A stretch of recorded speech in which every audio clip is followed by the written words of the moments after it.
പരിശുദ്ധ പരമദിവ്യകാരുണ്യത്തിന് എന്നേരവും ആരാധനയും സ്തുതിയും പുകഴ്ചയും ഉണ്ടായിരിക്കട്ടെ. പരിശുദ്ധ പരമദിവ്യകാരുണ്യത്തിന് എന്നേരവും ആരാധനയും സ്തുതിയും പുകഴ്ചയും ഉണ്ടായിരിക്കട്ടെ. എൻ്റെ പ്രിയപ്പെട്ടവരെ,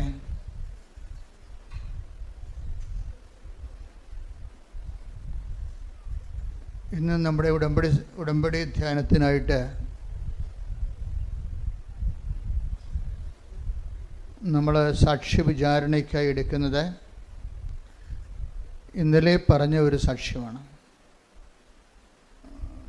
ഒരു വൈദികനാണ് ആ സാക്ഷ്യം പറഞ്ഞത്. 2025 ഒരു പ്രത്യേകത ഞാൻ നോക്കിയിട്ട് വൈദികരുടെ സാക്ഷ്യങ്ങൾ കൂടുന്നുണ്ട്. വൈദികരുടെ സാക്ഷ്യം കൂടുമ്പോൾ ഉണ്ടാകുന്ന ഗുണമെന്ന് പറയുന്നത് വൈദികർക്ക് ഉടമ്പടി എന്താണെന്നൊക്കെ അറിയാം. ബൈബിളിനെക്കുറിച്ച് നല്ല വൈജ്ഞാനിക സമ്പത്തുണ്ട്. സഭയെക്കുറിച്ച് അറിയാം. അവർ വർഷങ്ങൾ ഈ വിഷയം പഠിക്കുന്നതാണ്. അപ്പോഴവർ ഈ മേഖലയിൽ ഇൻവെസ്റ്റ് ചെയ്യുമ്പോൾ അതിൽ നിന്ന് കിട്ടുന്ന ഔട്ട്പുട്ടുകൾ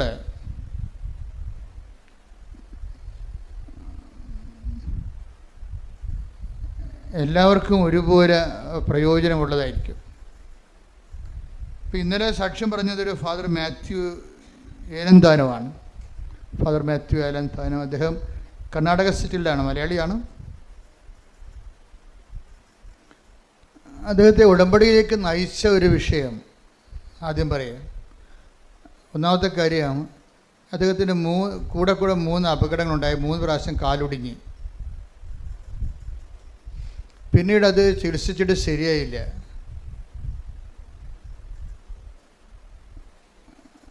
അപ്പോൾ ഗുരുതരമായ രീതിയിൽ കാല് അമ്പ്യൂട്ട് ചെയ്യണമെന്ന് ഡോക്ടർ പറഞ്ഞു, മുറിച്ച് കളയണമെന്ന്.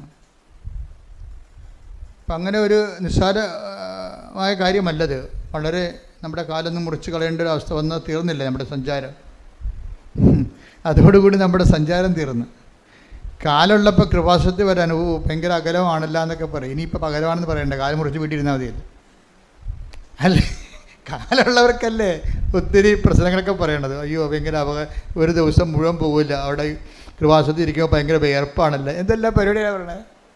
ഈ ദിവസങ്ങളിൽ അമേരിക്കയിൽ നമ്മുടെ സഹപ്രവർത്തകയാണ്. അവിടെ ധ്യാനം നടത്തുന്നതിൽ ത്രേസ്യാമ്മ ചേച്ചി എന്നെ വിളിച്ച് വെറുതെ പറഞ്ഞ്, അച്ഛാ കൃപാസനത്തിൻ്റെ വീഡിയോ കാണുമ്പോൾ ഭയങ്കര സങ്കടം തോന്നുന്നു. കാര്യം ആൾക്കാരൊക്കെ ഇങ്ങനെ പുഴുക്കിലും വേർപ്പിലും ഇരിക്കുകയാണല്ലോ എന്ന്. അപ്പോൾ ഇത് ഞങ്ങൾക്ക് എന്തെങ്കിലും ചെയ്യാൻ പറ്റുമോ അച്ഛാ, ഞങ്ങൾ ചെയ്യാൻ തയ്യാറാണെന്ന്. ഞാനൊന്നും അവരോട് സഹായമൊന്നും ചോദിച്ചില്ല. കാര്യം നമ്മുടെ പ്രഖ്യാപിത പോളിസിയാണല്ലോ. അപ്പം നമ്മളെ സംബന്ധിച്ചിടത്തോളം ജനങ്ങളല്ല, ഈശോയ്ക്ക് നമ്മൾ കൊടുക്കുന്ന ഒരു നോട്ടുണ്ടത്. എന്ന് വെച്ച് കഴിഞ്ഞാൽ ഈശോയെ വെച്ചിട്ട് കർത്താവ് തരുന്ന ഈ ശുശ്രൂഷയെ നമ്മൾ വെച്ച് മുതലാക്കണില്ലെന്ന് ആദ്യം അറിയേണ്ടത് ആരാണ്? മനുഷ്യരല്ല. ആരും, അത് ദൈവമാണ് അറിയേണ്ടത്. അപ്പോൾ ദൈവത്തിൻ്റെ വിഷയത്തിൽ നമുക്ക് ദൈവത്തിൽ നിന്നൊരു ക്ലീൻ ചിട്ട് വേണം. മനുഷ്യർ ചിലപ്പോൾ ഇന്ന് നല്ലതാണെന്ന് പറയണത് നാളെ മോശമായിട്ട് പറയാം. അതൊന്നും പ്രശ്നമല്ല ശരിക്കും. അപ്പോൾ ഞാൻ ആ വിഷയത്തിൽ പറഞ്ഞു, ചേച്ചി കുറച്ച് പ്രശ്നങ്ങളുണ്ട്, പക്ഷേ എൻ്റെ മനസ്സിൽ ആ സമയത്ത് വന്നതേ ഇതിപ്പോഴല്ല, നേരത്തെ ഇങ്ങനെ തന്നെയായിരുന്നു. വലിയ വലിയ അത്ഭുതങ്ങളെല്ലാം അടയാളം നടന്നിരിക്കുന്നത് മനുഷ്യരിങ്ങനെ വേർപ്പിൽ കുളിച്ച് നിൽക്കുമ്പോഴായിരുന്നു. കുറച്ച് ത്യാഗത്തോടു കൂടി ഈ വിഷയം ചെയ്യാൻ ആഗ്രഹിക്കുന്നവരെ അതിൻ്റെ അകത്ത് ഇന്ന് ഞാൻ വെളുപ്പിനെ ഒരു പ്രധാനപ്പെട്ട അച്ഛനുമായിട്ട് സംസാരിച്ചു. അച്ഛൻ എന്നോട് ചോദിച്ചു, അച്ഛൻ എനിക്ക് ഉടമ്പടി എടുക്കണം. അതും ഒരു അച്ഛനാണ്. അപ്പം അച്ഛൻ എനിക്ക് ഉടമ്പടി എടുക്കണം, അച്ഛൻ ഉടമ്പടിയെക്കുറിച്ച് എന്താണെന്ന് എന്നോട് പറഞ്ഞു തരുമോ? അപ്പം അത് അദ്ദേഹം അച്ഛനായതുകൊണ്ടും എന്നോടങ്ങനെ ചോദിച്ചതുകൊണ്ടും അദ്ദേഹം ഉടമ്പടി എടുത്താൽ നല്ല സാക്ഷ്യം കിട്ടിയാൽ നമുക്ക് കുറച്ച് ഗുണങ്ങളാണ്. കൂടുതൽ കർത്താവിൻ്റെ ഈ പദ്ധതികളെ, കർത്താവ് ഉടമ്പടി ഒരു പദ്ധതിയാണല്ലോ, അതനുസരിച്ച് സഭയിലാകമാനം അതിനൊരു ഓളം ഉണ്ടാകുകയും ജനങ്ങൾ ഒത്തിരി പേര് അതിലൂടെ കർത്താവിനെ അറിയാനും സാക്ഷിയാകാനൊക്കെ സഹായിക്കും. അപ്പോൾ ഞാൻ അച്ഛനോട് പറഞ്ഞു, അച്ഛാ ഈ ഇതിൻ്റെ അകത്ത് ഇപ്പോൾ അച്ഛൻ്റെ ഒരു ഇനീഷ്യേഷൻ ഉണ്ട് ഉടമ്പടിക്ക്. എപ്പോഴും ഉടമ്പടി എടുക്കണമെന്ന് ഇപ്പോൾ അച്ഛന് തോന്നിയില്ലേ? അച്ഛന് ഉടമ്പടി എടുക്കണം. ഇപ്പോൾ നിങ്ങൾക്കും തോന്നുന്നു ഉടമ്പടി എടുക്കണമെന്ന് തോന്നത്തില്ലേ? അപ്പോൾ തോന്നുമ്പോൾ അതിന് ഒരു ഇൻസെൻറ്റീവാണത്. ദൈവത്തിൻ്റെ ഭാഗത്തുനിന്ന് നിങ്ങൾക്ക് തരുന്നൊരു ഇൻസെൻറ്റീവാണ്, ഒരു പ്രോത്സാഹനമാണ്. ഉടമ്പടി എടുക്കണമെന്ന് നിങ്ങൾക്ക് തോന്നുമ്പോൾ അതിന് ഇൻസെൻറ്റീവ് എന്ന് പറയും. ദൈവത്തിൻ്റെ ഭാഗത്തുനിന്ന് ദൈവം ഈ വിഷയത്തിൽ ഇടപെടാൻ ഉദ്ദേശിക്കുന്നു. നിങ്ങളുടെ ജീവിതത്തിൽ ദൈവം പ്രത്യേകമായ വിധത്തിൽ, എല്ലാവരുടെ ജീവിതത്തിലും ദൈവം ഇടപെടുന്നുണ്ട്. പക്ഷേ ഉടമ്പടിയിലൂടെ വരുന്നത് എന്താണ്? ഒരു പ്രത്യേകമായ ഇടപെടലാണ്. കർത്താവ് പറഞ്ഞ പോലെ വിശിഷ്യ നിങ്ങൾ എന്താണ് ചെയ്യുന്നതെന്ന് ചോദിച്ചില്ലേ? അതുപോലെ വിശേഷ വിദ്യയായ ഒരു ദൈവവിളിയിലേക്കാണ് ഉടമ്പടി നമ്മളെ കൊണ്ടെത്തിക്കുന്നത്. അതുകൊണ്ട് ഞാൻ അച്ഛനോട് വളരെ സാവകാശത്തിൽ ഫോണിൽ സ്റ്റെപ്പുകൾ പറഞ്ഞിട്ട് ആദ്യം പറഞ്ഞത് അച്ഛന് ഇതൊരു ഇൻസെൻറ്റീവാണ്. ഇനിഷ്യേഷൻ ആൻഡ് ഇൻസെൻറ്റീവ്നെസ് അത് ദൈവം ആദ്യം നമുക്ക് തരും. പക്ഷേ ഇതിൻ്റെ സെക്കൻഡ് പാർട്ട് ഇൻവെസ്റ്റ്മെൻറ്റാണ്. എന്താ കാര്യം? നമുക്കൊരു ഇൻസെൻറ്റീവ് പ്രോത്സാഹനം കിട്ടിക്കഴിഞ്ഞാൽ നമുക്കത് ഉടമ്പടി എടുക്കാൻ തീരുമാനിച്ചാൽ പിന്നീട് നമ്മൾ പറയും നിങ്ങളുടെ ഇപ്പം ദൈവത്തിൻ്റെ പങ്ക് വെച്ചു. ഇനി കാര്യം ഇത് ബയലാറ്ററൽ എഗ്രിമെൻ്റ് അല്ലേ, ദൈവവുമായിട്ടൊരു ഉഭയകക്ഷി ബന്ധമല്ലേ. അപ്പോൾ ദൈവം നമുക്ക് ആദ്യം തരണം എന്താണ്? ആരെങ്കിലും വഴി പറയും. ഇപ്പോൾ ഈ ആദ്യം പറഞ്ഞ തോമസ് ഏലന്താന അച്ഛൻ്റെ സാക്ഷി എന്ന് പറയുന്നത് അച്ഛനോട്, അച്ഛൻ്റെ മെൻറ്റർ അച്ഛൻ്റെ അനുജനാണ് പറഞ്ഞത്. അച്ഛനെ ഒന്ന് കൃപാസനം വരെ എൻ്റെ കൂടെ വരുമോ എന്ന് ചോദിച്ചത്. ആരാണ് ചോദിച്ചത്? അച്ഛൻ്റെ സ്വന്തം അനുജനാണ്, കുടുംബജീവിതക്കാരനാണ്. അപ്പോൾ എന്താ വരാം, കാര്യം കാല് മുറിച്ച് കളയുമെന്ന് പറഞ്ഞിരിക്കുകയല്ലേ. തന്നെയല്ല വേറെയും പ്രശ്നമുണ്ട് അച്ഛന്. ഏലന്താന അച്ഛൻ ആദ്യം പറഞ്ഞ അച്ഛൻ്റെ പ്രശ്നം എന്താ? അച്ഛൻ്റെ കാല് മുറിച്ച് കളയണതല്ലേ, അച്ഛൻ്റെ ഹീമോഗ്ലോബിൻ കുറഞ്ഞുകൊണ്ടിരിക്കുകയാണ്. ഓരോ ദിവസവും 2 പോയിൻ്റ് വെച്ച് കുറയും. പിന്നെ വെളുത്ത് വെള്ളക്കടലത്ത് പോലെ ഇരിക്കും കുറച്ച്. ഹീമോഗ്ലോബിൻ കുറഞ്ഞറിയാമല്ലോ. പിന്നെയൊക്കെ തളർച്ചയായിരിക്കും, കിടപ്പായിരിക്കും. അപ്പോൾ അത് എന്താണെന്ന് കണ്ടുപിടിക്കാൻ പറ്റണില്ല. അതാണ് പ്രശ്നം. ഹീമോഗ്ലോബിൻ കുറയുന്നത് എന്താണെന്ന് കണ്ടുപിടിക്കാൻ പറ്റില്ല. അപ്പോൾ അച്ഛനെ ഒരു ആശുപത്രിയിലേക്ക് കൊണ്ടുപോയി 6 ദിവസം നിരീക്ഷണത്തിലിടും. എന്തുകൊണ്ടാണ് ഹീമോഗ്ലോബിൻ ഇപ്പോൾ 6.7 മറ്റാണ് അച്ഛൻ്റെ കറക്റ്റ്, അതിൻ്റെ 12 മറ്റാണ്. ചിലക്ക് 14 വരെ കോമൺ ആയിട്ട് വരും. ഇപ്പോൾ ഇതിപ്പോൾ 6 ഉള്ളൂ. തളർന്ന് അച്ഛന് വല്ലാത്ത അവശത നിലയിലാണ്. പക്ഷേ ഡോക്ടർമാർക്ക് ഇത് എന്തുകൊണ്ടാണ് ഹീമോഗ്ലോബിൻ ഇങ്ങനെ ഓരോ ഡേ ബൈ ഡേ കുറയണത്? കാര്യം രക്താർബുദങ്ങളൊക്കെ വരുമ്പോഴാണല്ലോ ഇതിങ്ങനെ കുറയണത്. അപ്പോൾ ബോൺമാരൊക്കെ ചെയ്യണമെന്ന് അച്ഛനോട് പറഞ്ഞു. പക്ഷേ രക്താർബുദമായിട്ട് അവർക്ക് ടെസ്റ്റ് ചെയ്തിട്ട് തോന്നിയിട്ടുമില്ല. അപ്പോൾ അതുകൊണ്ട് അവരുടെ കയ്യിൽ നിന്ന് ഇങ്ങനെ ഒളിച്ച് കളിക്കുകയാണ്. എന്തുകൊണ്ടാണ് ഹീമോഗ്ലോബിൻ ഇങ്ങനെ ഡേ ബൈ ഡേ ദിവസം പ്രതി കുറയണത്? അതിൻ്റെ കാരണങ്ങൾ കണ്ടുപിടിക്കാൻ 6 ദിവസത്തെ നിരീക്ഷണം കഴിഞ്ഞിട്ടും പറ്റണില്ല. അപ്പോൾ കാലം മുറിച്ച് കളയും, ഹീമോഗ്ലോബിൻ കുറഞ്ഞു കഴിഞ്ഞാൽ പിന്നെ ഈ ചുമ്മാ ഇങ്ങനെ ഈ ചാക്കിൻ്റെ അകത്ത് നെല്ല് വെച്ചിരിക്കണ പോലെ ഇരിക്കും. ഇപ്പോൾ നമ്മൾ ഈ കാറ്റ് പോയി ബലൂൺ പോലെ കിടക്കും ആൾക്കാർ, ഒന്നും ചെയ്യാൻ പറ്റത്തില്ല. അപ്പോൾ ആ സമയത്താണ് അച്ഛനോട് ചോദിക്കണത്, അച്ഛന് ഒന്ന് കൃപാസനം വരെ വരുമോ, ഒരു ഉടമ്പടി എടുക്കുമോ എന്ന് ചോദിക്കണത്. ഈ അച്ഛനെ സംബന്ധിച്ചിടത്തോളം നമ്മുടെ ടെക്നിക്കൽ ഭാഷ പറഞ്ഞ 0- അപ്പോൾ ഇനിയിപ്പോൾ ഒരു ഓപ്ഷൻ നോക്കുമ്പോഴേ ഇപ്പോൾ കൃപാസനത്തെക്കുറിച്ചൊക്കെ ഇപ്പോൾ മീഡിയയിലൊക്കെ ആൾക്കാരെ വിവരമില്ലാത്ത അതിൻ്റെ അത് അച്ഛന്മാരുണ്ട്, തോന്നിവാസമൊക്കെ വിളിച്ച് പറയുന്നുണ്ട്. അപ്പോൾ എന്താ പ്രശ്നം വെച്ച് കഴിഞ്ഞാൽ ഇവർക്ക് ഇങ്ങനെ പറയണതൊക്കെ എനിക്ക് ഭയങ്കര ഇഷ്ടമാണ്. എന്താ കാര്യം വെച്ച് കഴിഞ്ഞാൽ പബ്ലിക് മീഡിയയിൽ ഇങ്ങനെ കൃപാസനത്തെക്കുറിച്ചൊക്കെ പണ്ട് തോന്നിവാസം പറഞ്ഞാൽ കൃപാസനം ഇത്രയും വളർന്നിപ്പോൾ ഇരിക്കാൻ പറ്റാത്ത കർത്താവാണെങ്കിൽ എല്ലാ ദിവസവും ഡസൻ കണക്കിന് അടയാളം കാണിച്ചുകൊണ്ടിരിക്കുകയാണ്. കാര്യം എന്തെങ്കിലും തോന്നിവാസൻ കൃപാസനത്തെക്കുറിച്ച് ആരെങ്കിലും പറഞ്ഞു കഴിഞ്ഞാൽ കേൾക്കുന്നതിനുടനെ പോയി കൃപാസനം എന്താണെന്ന് നോക്കും, പിന്നെ അവിടെ പെട്ടുപോകും. അതെന്താ കാര്യം വെച്ച് കഴിഞ്ഞാൽ നിങ്ങൾ കാണുന്നത് ജനങ്ങളുടെ അനുഭവങ്ങളല്ലേ പറയണം. 10,000 ഉണ്ട് സാക്ഷ്യം, 10,000 സാക്ഷ്യങ്ങളുണ്ട്. കാര്യം ജനങ്ങളുടെ വ്യത്യസ്തങ്ങളായ ജീവിത അനുഭവങ്ങളാണ് പറയണത്. അപ്പോൾ ദൈവത്തെ ആശയപരമായിട്ട് അംഗീകരിച്ചിട്ട് അതിൻ്റെ പേരിൽ ഒരു ദൈവവിശ്വാസിയായ ആൾക്കാരുണ്ട്. പക്ഷേ ഉള്ള പ്രോബ്ലം എന്ന് വെച്ച് കഴിഞ്ഞാൽ അതിൻ്റെ അകത്ത് അവർക്ക് പേഴ്സണൽ ഇൻവെസ്റ്റ്മെൻറ്റ് കുറവാണ്.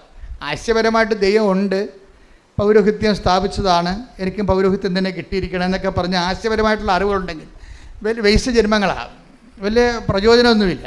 എന്താ കാരണം എന്ന് വെച്ച് കഴിഞ്ഞാൽ അതുകൊണ്ട് ഞാൻ ഈ അച്ഛൻ്റെ വെളുപ്പിനെ സംസാരിച്ച് അച്ഛനോട് പറഞ്ഞ അച്ഛാ ഇൻസെൻറ്റീവൊക്കെ ദൈവം തരും, പക്ഷേ ഇതിൻ്റെ അകത്ത് ഇൻവെസ്റ്റ്മെൻ്റ് ഉണ്ട് അച്ഛൻ്റെ ഭാഗത്ത് നിന്ന്. ഇപ്പോൾ ദൈവം അച്ഛന് തന്നിരിക്കണത് എന്താണ്? ഇൻസെൻറ്റീവ് തന്നിട്ടുണ്ട്, ഒരു ഇൻസ്പിറേഷൻ തന്നിട്ടുണ്ട്, അച്ഛനൊരു പ്രചോദനം തന്നിട്ടുണ്ട്. ഇനി അച്ഛൻ്റെ പങ്ക് വെക്കേണ്ടി വരും. എന്താ കാരണം? അതായത് നമ്മൾക്ക് ഈ ഉടമ്പടിയിലേക്കല്ലേ പോണത്. ഇനി ഉടമ്പടിയിലേക്ക് പോകുന്നതിന് മുമ്പ് എന്തിൻ്റെ എക്സ്പെൻഡിച്ചറുണ്ട്, ചിലവുണ്ട്. ചിലവെന്ന് പറയണത് നമ്മളുടെ ഭാഗത്തുനിന്ന് ചില സമയത്ത് നിങ്ങൾക്ക് ഇപ്പോൾ ഈ അമ്പ്യൂട്ട് ചെയ്ത അച്ഛനില്ലേ, കാല് അമ്പ്യൂട്ട് ചെയ്തില്ല, ചെയ്യാൻ വേണ്ടി കാല് മുറിച്ച് കളയണമെന്ന് പറഞ്ഞ അച്ഛനില്ലേ, അച്ഛനെ സംബന്ധിച്ചിടത്തോളം അച്ഛൻ ആരുടെങ്കിലും സഹായത്തോടെ ഇവിടെ വരണം അല്ലേ, അതാണ് ചിലവ്. അതിൻ്റെ ആരുടെങ്കിലും സഹായത്തോടെ വരണം, ഇവിടെ ഈ ഇല്ലാത്ത കാലും വെച്ച് അച്ഛനാണെന്ന് പറഞ്ഞാൽ ശരി മുകളിലത്തെ നിലയിൽ കയറണം. അച്ഛന് താഴെ കൊണ്ടൊന്നും കൊടുക്കത്തില്ലല്ലോ ഉടമ്പടി, അച്ഛൻ കയറണം അത് വെച്ച്. അപ്പോൾ കയറാൻ ആരെങ്കിലും പറ്റുകയില്ലെന്ന് പറഞ്ഞു കഴിഞ്ഞാൽ നിങ്ങൾ ഉടമ്പടി എടുക്കേണ്ടെന്ന് ഞാൻ പറയത്തുള്ളൂ. കാര്യം എന്താ, ഉടമ്പടിയുടെ പങ്ക് നമ്മുടെ പങ്കതാണ്.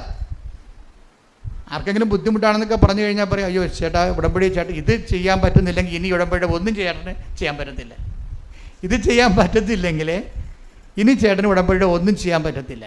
അതുകൊണ്ട് നിങ്ങൾക്ക് ഉടമ്പടി പറ്റത്തില്ല, സ്യൂട്ടബിൾ ആകത്തില്ല, വേറെ എന്തെങ്കിലും പ്രാർത്ഥന മാർഗ്ഗങ്ങൾ ഉപയോഗിക്കാൻ വേണ്ടി നല്ല ഉപദേശം കൊടുത്ത് പറഞ്ഞു വിടുക. കാര്യം ഉടമ്പടി നല്ല ആദ്യമേ തന്നെ പാടാണ്.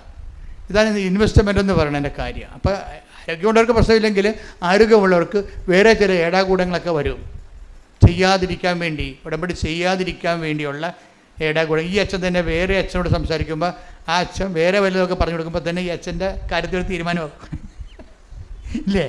അതാണ് ഞാൻ പറഞ്ഞത്, ഇൻവെസ്റ്റ്മെൻ്റ് ഉണ്ട് ഇതിൻ്റെ അകത്ത്. അതിനെ അതിലംഘിച്ചുകൊണ്ട് വേണം, അതിനുള്ള ആംബിയൻസ് അല്ല ആംബിയർ ഇദ്ദേഹത്തിന് ഉണ്ടെങ്കിൽ മാത്രമേ ഇദ്ദേഹത്തെ കൊണ്ട് ദൈവം ഉടമ്പടി എടുപ്പിക്കത്തുള്ളൂ. അപ്പോൾ അതുകൊണ്ട് ഇനിയുള്ള ദിവസങ്ങൾ അച്ഛന് നിർണായകമാണ്. ഏത് വശത്തുനിന്നും എങ്ങനെയും ആത്മീയമായ പണി കിട്ടാനുള്ള എല്ലാവിധ സാധ്യതകളുകൊണ്ടാണ് അച്ഛൻ്റെ വാരഫലം അതാണെന്ന് പറഞ്ഞ് കാര്യം പറഞ്ഞത്. അപ്പോൾ അത് നിങ്ങൾക്കും അറിയണം. അതായത് ആദ്യമേ തന്നെ വരുമ്പോൾ പെട്ടെന്ന് തന്നെ ചില ആൾക്കാർക്ക് ഉടമ്പടി ക്ലിക്കാകത്തില്ലേ, നിങ്ങൾ ഭയങ്കര ഡേഞ്ചറസ് സിറ്റുവേഷനിലാണ്. അതെപ്പോഴും നമ്മൾ ശ്രദ്ധിച്ചേക്കണം. ഉടമ്പടി എടുക്കണം അന്ന് തന്നെ കാര്യങ്ങൾ നടക്കാനുള്ള ലഘുവെന്ന എൻ്റെ അർത്ഥം ദൈവത്തിന് നിങ്ങളെ ഒരു വിശ്വാസവും ഇല്ലെന്ന് എൻ്റെ അർത്ഥം. എന്ന് വെച്ചാൽ എന്തെങ്കിലും കാര്യങ്ങൾ ദൈവം ഇടപെട്ടില്ലെങ്കിൽ നിങ്ങൾ നാലുകാലേ വീണ് ഓടിപ്പോകുമെന്നുള്ള കാര്യം ദൈവത്തിന് അറിയാം. അതുകൊണ്ടാണ് ആദ്യമേ കയറി കൊളുത്തണത്. ഇത് കൊളുത്തെന്ന് പറയും. ആദ്യമേ അനുഭവം കിട്ടുന്നത് ഞാൻ എന്നോട് പറയാം, അച്ഛാ ഉടമ്പടി എടുത്ത അന്ന് തന്നെ അവർ വിസ തന്നു. ഞാൻ പറഞ്ഞു ഇത് കൊളുത്താണ്, നീ മെരുങ്ങാത്ത ആനയത് കൊണ്ടേ ഒരു തൊട്ടിക്കും പിടിച്ചാൽ കിട്ടാത്ത സാധനമാണ്. അതുകൊണ്ട് അപ്പം തന്നെ നീ സ്കൂട്ടാകും, ദൈവത്തിൻ്റെ തിരുസന്നിധിയിൽ നിന്ന് പോകും. ഇപ്പോഴും നമ്മൾ ഓർക്കേണ്ടതെന്ന് വെച്ച് കഴിഞ്ഞാൽ നല്ല ദൈവജ്ഞാനം ഉള്ളവരാണെങ്കിൽ ദൈവം ഇല്ലാത്തതും ഉള്ളതും ഒരുപോലെയാകും. ഇപ്പോൾ ഉടമ്പടിയിൽ ഏറ്റവും വലിയ സംഭവം എന്താ, പ്രസൻസ് അല്ലേ. പ്രസൻസ് ആണല്ലോ ദൈവത്തിൻ്റെ ഒരു ദാനം. എന്താണ് ഉടമ്പടി എടുക്കുമ്പോൾ ദൈവത്തിൻ്റെ പ്രസൻസ് വരും. ഇപ്പം മാർപ്പാപ്പയുടെ മുറിയിൽ മഴവില്ല് കണ്ടെന്ന് എത്രയോ കാലമായി നമ്മൾ ഓരോ മനുഷ്യരും ഇവിടെ മഴവില്ല് കാണുന്നതാണ്. പക്ഷെ അത് വാർത്തയായത് ലോകത്തിന് ഇപ്പോഴാണ്. അത് കഴിഞ്ഞാൽ ഉന്നതമായ ശ്രേണികളിൽ ഇതുപോലെ അടയാളങ്ങൾ കാണിക്കുമ്പോൾ അത് അടയാളമാണോ ക്ലൈമറ്റിനാണോ നമുക്കറിയത്തില്ല. പക്ഷേ എന്നാലും അത് വാർത്തയായി എന്നുള്ള കാര്യം സത്യമാണ്. പക്ഷേ അതല്ല, ഉടമ്പടി എടുക്കുമ്പോൾ ഉടമ്പടിയുമായി ബന്ധപ്പെട്ടാണ് മഴവില്ല് ദൈവം അതിൻ്റെ ഒരു അടയാളമായിട്ടാണ് ബൈബിളിലെ വെളിപാടിൻ്റെ ഭാഗമാകുന്നത്. അതിന് ഉടമ്പടി ചെയ്ത വ്യക്തികൾ, ഇപ്പം മകളെ തോറ്റ് തൊപ്പിയിട്ട് അവൾ ഹോസ്റ്റലിൽ നിന്ന് ഇറങ്ങാൻ പോവുകയാണ്. ഇപ്പം അമ്മ കാശ് കൊടുക്കാൻ അവൾക്കില്ല, അവൾക്കിനി പഠിക്കാനും മുന്നോട്ട് പോകാനുള്ള മാർഗ്ഗമില്ല. അവളെ കോളേജിൽ നിന്ന് ടെർമിനേറ്റ് ചെയ്യാൻ പോകുമ്പോഴാണെങ്കിലും അമ്മ ഉടമ്പടി എടുക്കുമ്പോഴാണ് ആ ഉടമ്പടി എടുത്തെന്ന് വിളിച്ച് പറയുമ്പോൾ അവളുടെ മുമ്പിൽ മഴവില്ല് വന്ന് നിൽക്കും. അപ്പോഴമ്മ പറഞ്ഞു, അമ്മ അതേ മഴവില്ലേ, ഇനി അമ്മ പരിശുദ്ധ അമ്മ നോക്കിക്കൊള്ളൂ. അതാണ് എൻ്റെ വിഷയം. സാന്നിധ്യമാണ്, സാന്നിധ്യം ദൈവസാന്നിധ്യത്തിൻ്റെ ഒരറിവാണ്. അപ്പോൾ ദൈവസാന്നിധ്യം നൽകുമ്പോൾ ഇതുപോലെ തന്നെ നിങ്ങൾ കുറച്ചങ്ങോട്ട് ചെല്ലുമ്പോൾ ദൈവത്തിൻ്റെ അസാന്നിധ്യം ഉണ്ടാവും. ഈ ദൈവത്തിൻ്റെ അസാന്നിധ്യവും സാന്നിധ്യം പോലെ മനസ്സിലാക്കുമ്പോഴാണ് നമ്മൾ ശരിക്കും ഉടമ്പടി പക്വമാകുന്നത്. മനസ്സിലായ? ദൈവത്തിൻ്റെ സാന്നിധ്യം പോലെ തന്നെയാണ് ദൈവത്തിൻ്റെ അസാന്നിധ്യവും. അതിപ്പോൾ അറിയണമെങ്കിൽ നീ ജെറമിയ വായിച്ച് നോക്കിയേ. ജെറമിയ 23:23 സ്തുതിക്കട്ടെ. ഹല്ലേലൂയ ഹല്ലേലൂയ ഹല്ലേലൂയ ഹല്ലേലൂയ. യേശുവേ നന്ദി, യേശുവേ സ്തുതി. ഹല്ലേലൂയ ഹല്ലേലൂയ ഹല്ലേലൂയ ഹല്ലേലൂയ. ജെറമിയ 23:23 കർത്താവ് ചോദിക്കുന്നു, സമീപസ്ഥനായിരിക്കുമ്പോൾ മാത്രമാണോ, സമീപസ്ഥനായിരിക്കുമ്പോൾ മാത്രമാണോ ഞാൻ നിങ്ങൾക്ക് ദൈവം, വിദൂരത്തിലിരിക്കുമ്പോഴും ഞാൻ ദൈവമല്ലേ. ഇത് എന്താ പ്രശ്നം വെച്ച് കഴിഞ്ഞാൽ, സമീപത്തിരിക്കുമ്പോൾ ആ പ്രസൻസ് ഫീൽ ചെയ്യുമ്പോൾ മാത്രമാണ് ചില ആൾക്കാർ വിശ്വാസത്തിൽ നിൽക്കുന്നത്. ചിലപ്പോൾ അടയാളമില്ലാത്തൊരു കാലമുണ്ടാവും. അടയാളമില്ലാത്തൊരു കാലവും അപ്പോൾ വിചാരിക്കും ദൈവം ഇറങ്ങിപ്പോയി, നിൻ്റെ അനുഗ്രഹത്തിൻ്റെ കാലം കഴിഞ്ഞു, എൻ്റെ പ്രാർത്ഥനയ്ക്ക് എന്തോ കുഴപ്പമുണ്ട്, ഞാൻ പ്രാർത്ഥിച്ചിട്ട് ഏക്കണില്ല ഇനി എന്ന് പറയുമ്പോൾ വീണ്ടും വീണ്ടും നിങ്ങൾ പ്രാർത്ഥന കുറച്ചുകൊണ്ട് വരും, ഉടമ്പടിയിൽ വിശ്വസ്തത കുറച്ചുകൊണ്ട് വരും. കാര്യം പ്രസൻസിൻ്റെ കാലത്ത് നിങ്ങൾ കാണിക്കുന്ന വിശ്വാസത്തിന് ദൈവം അത്രയ്ക്ക് കണക്കിലെടുക്കത്തില്ല. എന്താ കാര്യം വെച്ച് കഴിഞ്ഞാൽ പ്രസൻസ് നിങ്ങൾക്ക് നേരെ പ്രസൻസ് തന്നിട്ടാണല്ലോ, അനുഗ്രഹം തന്നിട്ടാണല്ലോ നിങ്ങൾ വിശ്വസിക്കണത്. വീട്ടിലെ പ്രസൻസിൻ്റെ കാലത്ത് നിങ്ങൾ കാണിക്കുന്ന എല്ലാ വിഷയങ്ങളും ദൈവം അത്ര കണ്ട് ആധികാരികതയില്ല അതിന്. കാര്യം എന്താണ്?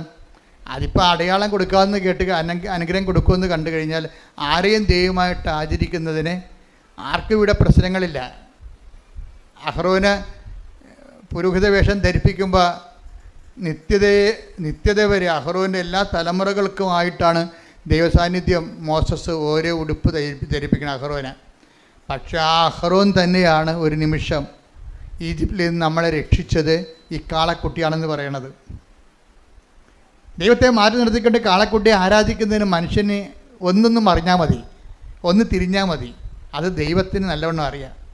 അതുകൊണ്ട് അടയാളം കാണിക്കുന്ന കാലത്ത് വലിയ ആർഭാടത്തോടെ സാക്ഷ്യം പറയുകയും അടയാളമില്ലാത്ത കാലത്ത് ദൈവം ഇല്ല എന്ന രീതി ജീവിക്കുകയും ചെയ്യുന്ന അവസ്ഥ ഉണ്ട്. അതുകൊണ്ടാണ് ദൈവം ചോദിക്കണത് ജെറമ്യാ 23:23 ഞാൻ ഒന്നിനു വായിച്ചത് സമീപസ്ഥനായിരിക്കുമ്പോൾ മാത്രമാണോ, ഏറ്റു പറഞ്ഞ് സമീപസ്ഥനായിരിക്കുമ്പോൾ മാത്രമാണോ ഞാൻ നിങ്ങൾക്ക് ദൈവം, ഞാൻ നിങ്ങൾക്ക് ദൈവം, വിദൂരത്തിലിരിക്കുമ്പോഴും ഞാൻ ദൈവമല്ലേ. അപ്പൊ നിങ്ങളുടെ വിഷയം നടന്നില്ല എന്ന് വെച്ചുകൊണ്ട് ദൈവത്തിന് വല്ല മാറ്റമുണ്ടോ? അതാണ് പ്രശ്നം. വിഷയം നടന്നില്ല, താമസിക്കുന്നു എന്ന് പറയുമ്പോഴേ ദൈവത്തിന് മാറ്റമുണ്ട് എന്ന് പറഞ്ഞുകൊണ്ടാണ് നിങ്ങൾ മാറിയിട്ട് പഴയ മനുഷ്യരായിട്ട് മാറുന്നത്. നമ്മളെ പഴയ മനുഷ്യരാക്കുന്ന ഒത്തിരി സാഹചര്യങ്ങളുണ്ട് സമൂഹത്തിൽ. ബൈബിളിൽ പുതിയ മനുഷ്യനും പഴയ മനുഷ്യനും ഒന്നുണ്ട്. Take the word of God. സ്തുതിക്കട്ടെ. ഹല്ലേലൂയ, ഹല്ലേലൂയ, ഹല്ലേലൂയ, ഹല്ലേലൂയ, ഹല്ലേലൂയ. യേശുവേ നന്ദി, യേശുവേ സ്തുതി. ഹല്ലേലൂയ, ഹല്ലേലൂയ, ഹല്ലേലൂയ. കൊളോസ്യസ് 3:10 എടുത്തേ. കൊളോസ്യസ് 3:10 സ്തുതിക്കട്ടെ. ഹല്ലേലൂയ, യേശുവേ നന്ദി, യേശുവേ ആരാധന, ആരാധന, ആരാധന, ആരാധന. കൊളോസ്യസ് 3:10 സമ്പൂർണ്ണ ജ്ഞാനം കൊണ്ട്, പറഞ്ഞേ, സമ്പൂർണ്ണ ജ്ഞാനം കൊണ്ട് സൃഷ്ടാവിന്റെ പ്രതിച്ഛായക്കനുസൃതമായി നവീകരിക്കപ്പെടുന്ന പുതിയ മനുഷ്യനെ ധരിക്കുവിൻ.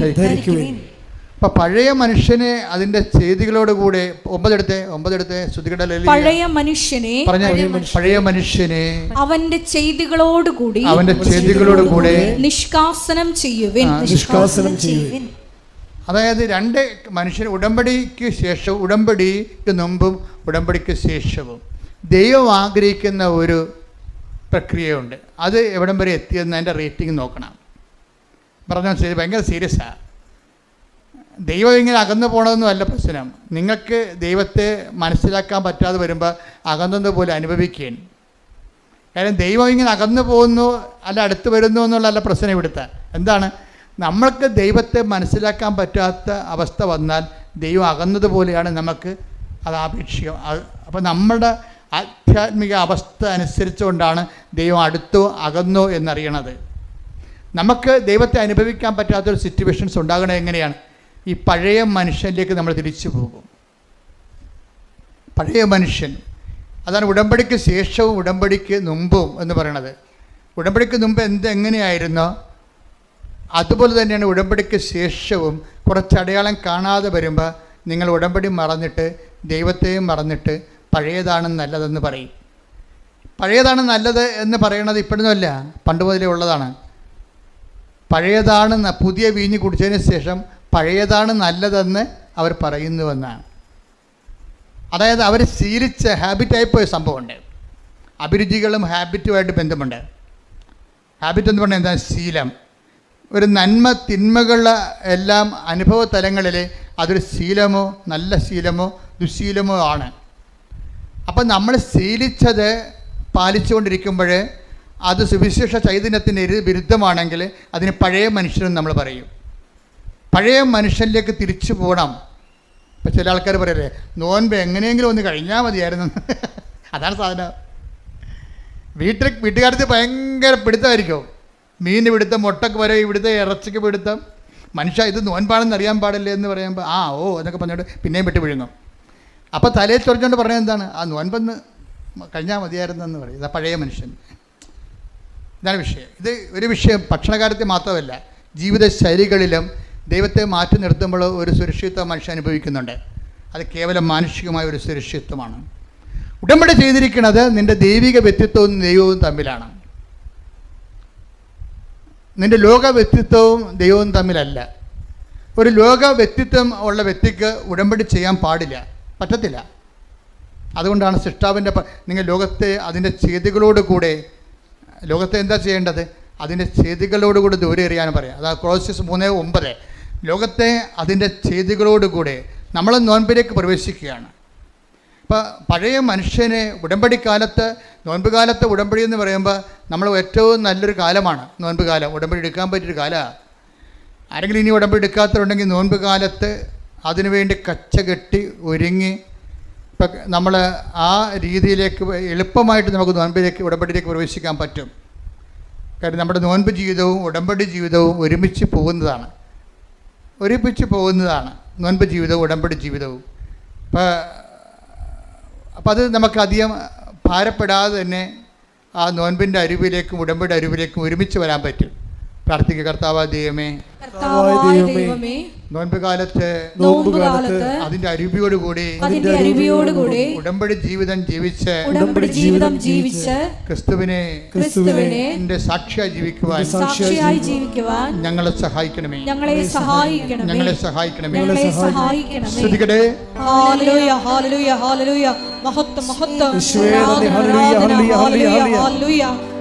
നോമ്പുകാല ചൈതന്യം ഉൾക്കൊണ്ട് ഞങ്ങളുടെ ഉടമ്പടി ജീവിതത്തെ പുനഃക്രമീകരിക്കുവാൻ ഈ ആരാധനയിലൂടെ ഞങ്ങളെ അഭിഷേകം ചെയ്യണമേ.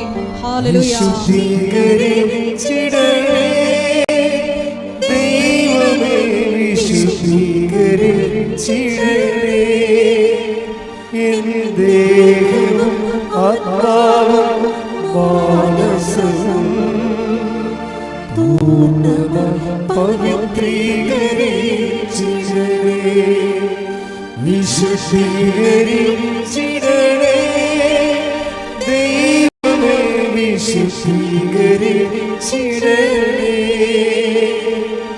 എൻ ദേഹവും ആത്മാവും മാനസവും പൂർണ്ണമായി പവിത്രീകരിച്ചിടണേ.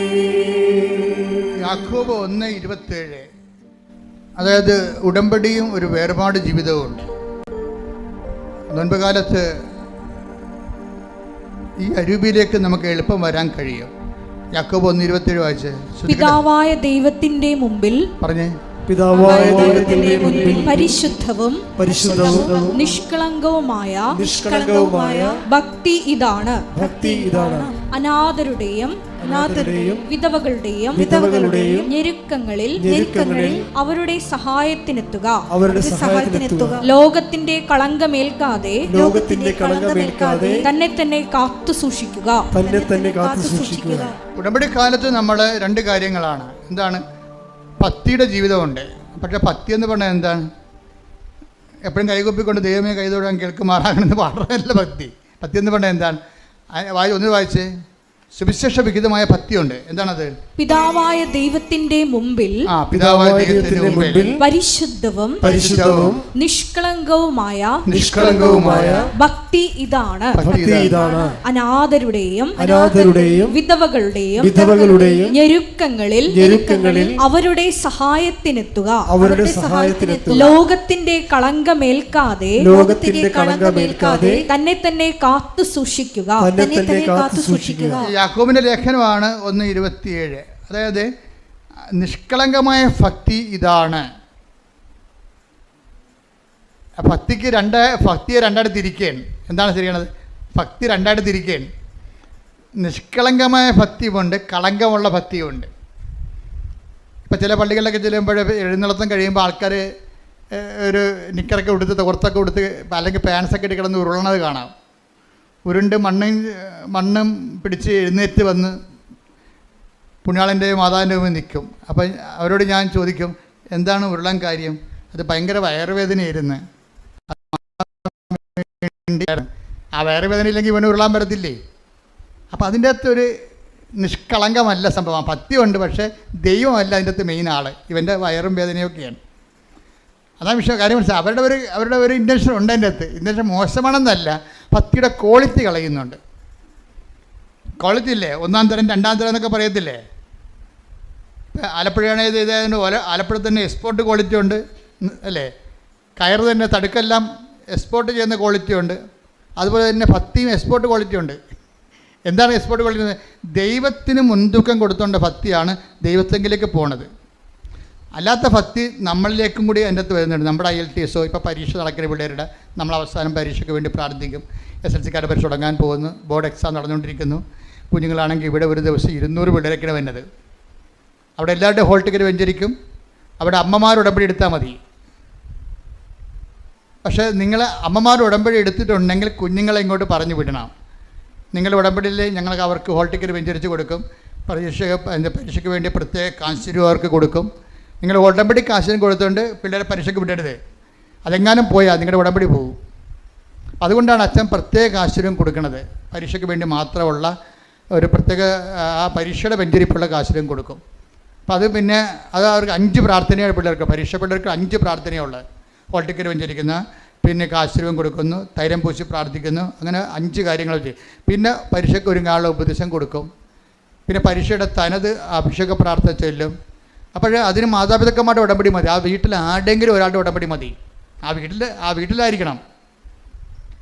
ആ വീട്ടിലുള്ള ആ ഓൺ ഹൗസിൽ താമസിക്കുന്ന ആരുടെയെങ്കിലും ഒരാളുടെ ഉടമ്പടി മതി. പക്ഷേ പിള്ളേരുടെ ഇവിടെ കിട്ടിക്കഴിയുമ്പോൾ ഞാൻ കുഞ്ഞുങ്ങളോട് ആ ഉടമ്പടി പ്രകാരം എങ്ങനെ ജീവിക്കേണ്ടതെന്ന് ഞാൻ അവർക്ക് പറയാം. അപ്പോൾ നിങ്ങൾക്ക് സപ്പോർട്ടീവാണത്. എന്താ സപ്പോർട്ടീവ് എന്ന് പറയണത്? നിങ്ങൾ എപ്പോൾ വായിട്ടടക്കേണ്ട കാര്യമില്ല. കുഞ്ഞുങ്ങളെ പരീക്ഷ കഴിയുമ്പോൾ നിങ്ങളുടെ ഉടമ്പടി ഏറ്റെടുത്ത് കുഞ്ഞുങ്ങൾ ചെയ്തോളൂ. പിന്നെ അവർ സ്വന്തമായിട്ട് ചെയ്തോളൂ. അപ്പോൾ കിട്ടിയിരിക്കുന്ന അവസരങ്ങൾ കളയരുത്. അപ്പോൾ ഈ ദിവസങ്ങളിൽ പറ്റുന്ന ദിവസങ്ങളിൽ വന്ന് പരീക്ഷ എവിടെയെങ്കിലുമൊക്കെ ഒരു ഇൻ്റർവ്യൂവിൽ പരീക്ഷ ഉണ്ടാകത്തില്ലേ, ലീവ് ഒരു ദിവസമൊക്കെ പരീക്ഷ ഇല്ലാത്ത ദിവസമില്ലേ, നിങ്ങളത് ദൈവ കുഞ്ഞുങ്ങളെ കൊണ്ടുവന്ന് പ്രാർത്ഥിപ്പിക്കുക. വ്യാഴാഴ്ച ഒന്നും വരരുത്. വ്യാഴാഴ്ച ഒന്നും ഇവിടെ അച്ഛനുണ്ടാകത്തില്ല. ഞായറും വരരുത്. ബാക്കിയുള്ള ദിവസങ്ങളിൽ ഈ അച്ഛനെ കണ്ടേ മതിയാവൂ എന്ന്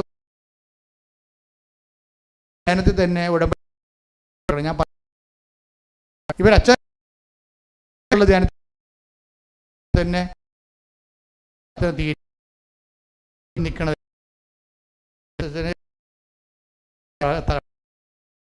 ഇത്തിരി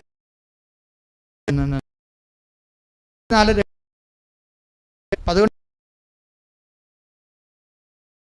ഉണ്ടാകുകയല്ല. പക്ഷേ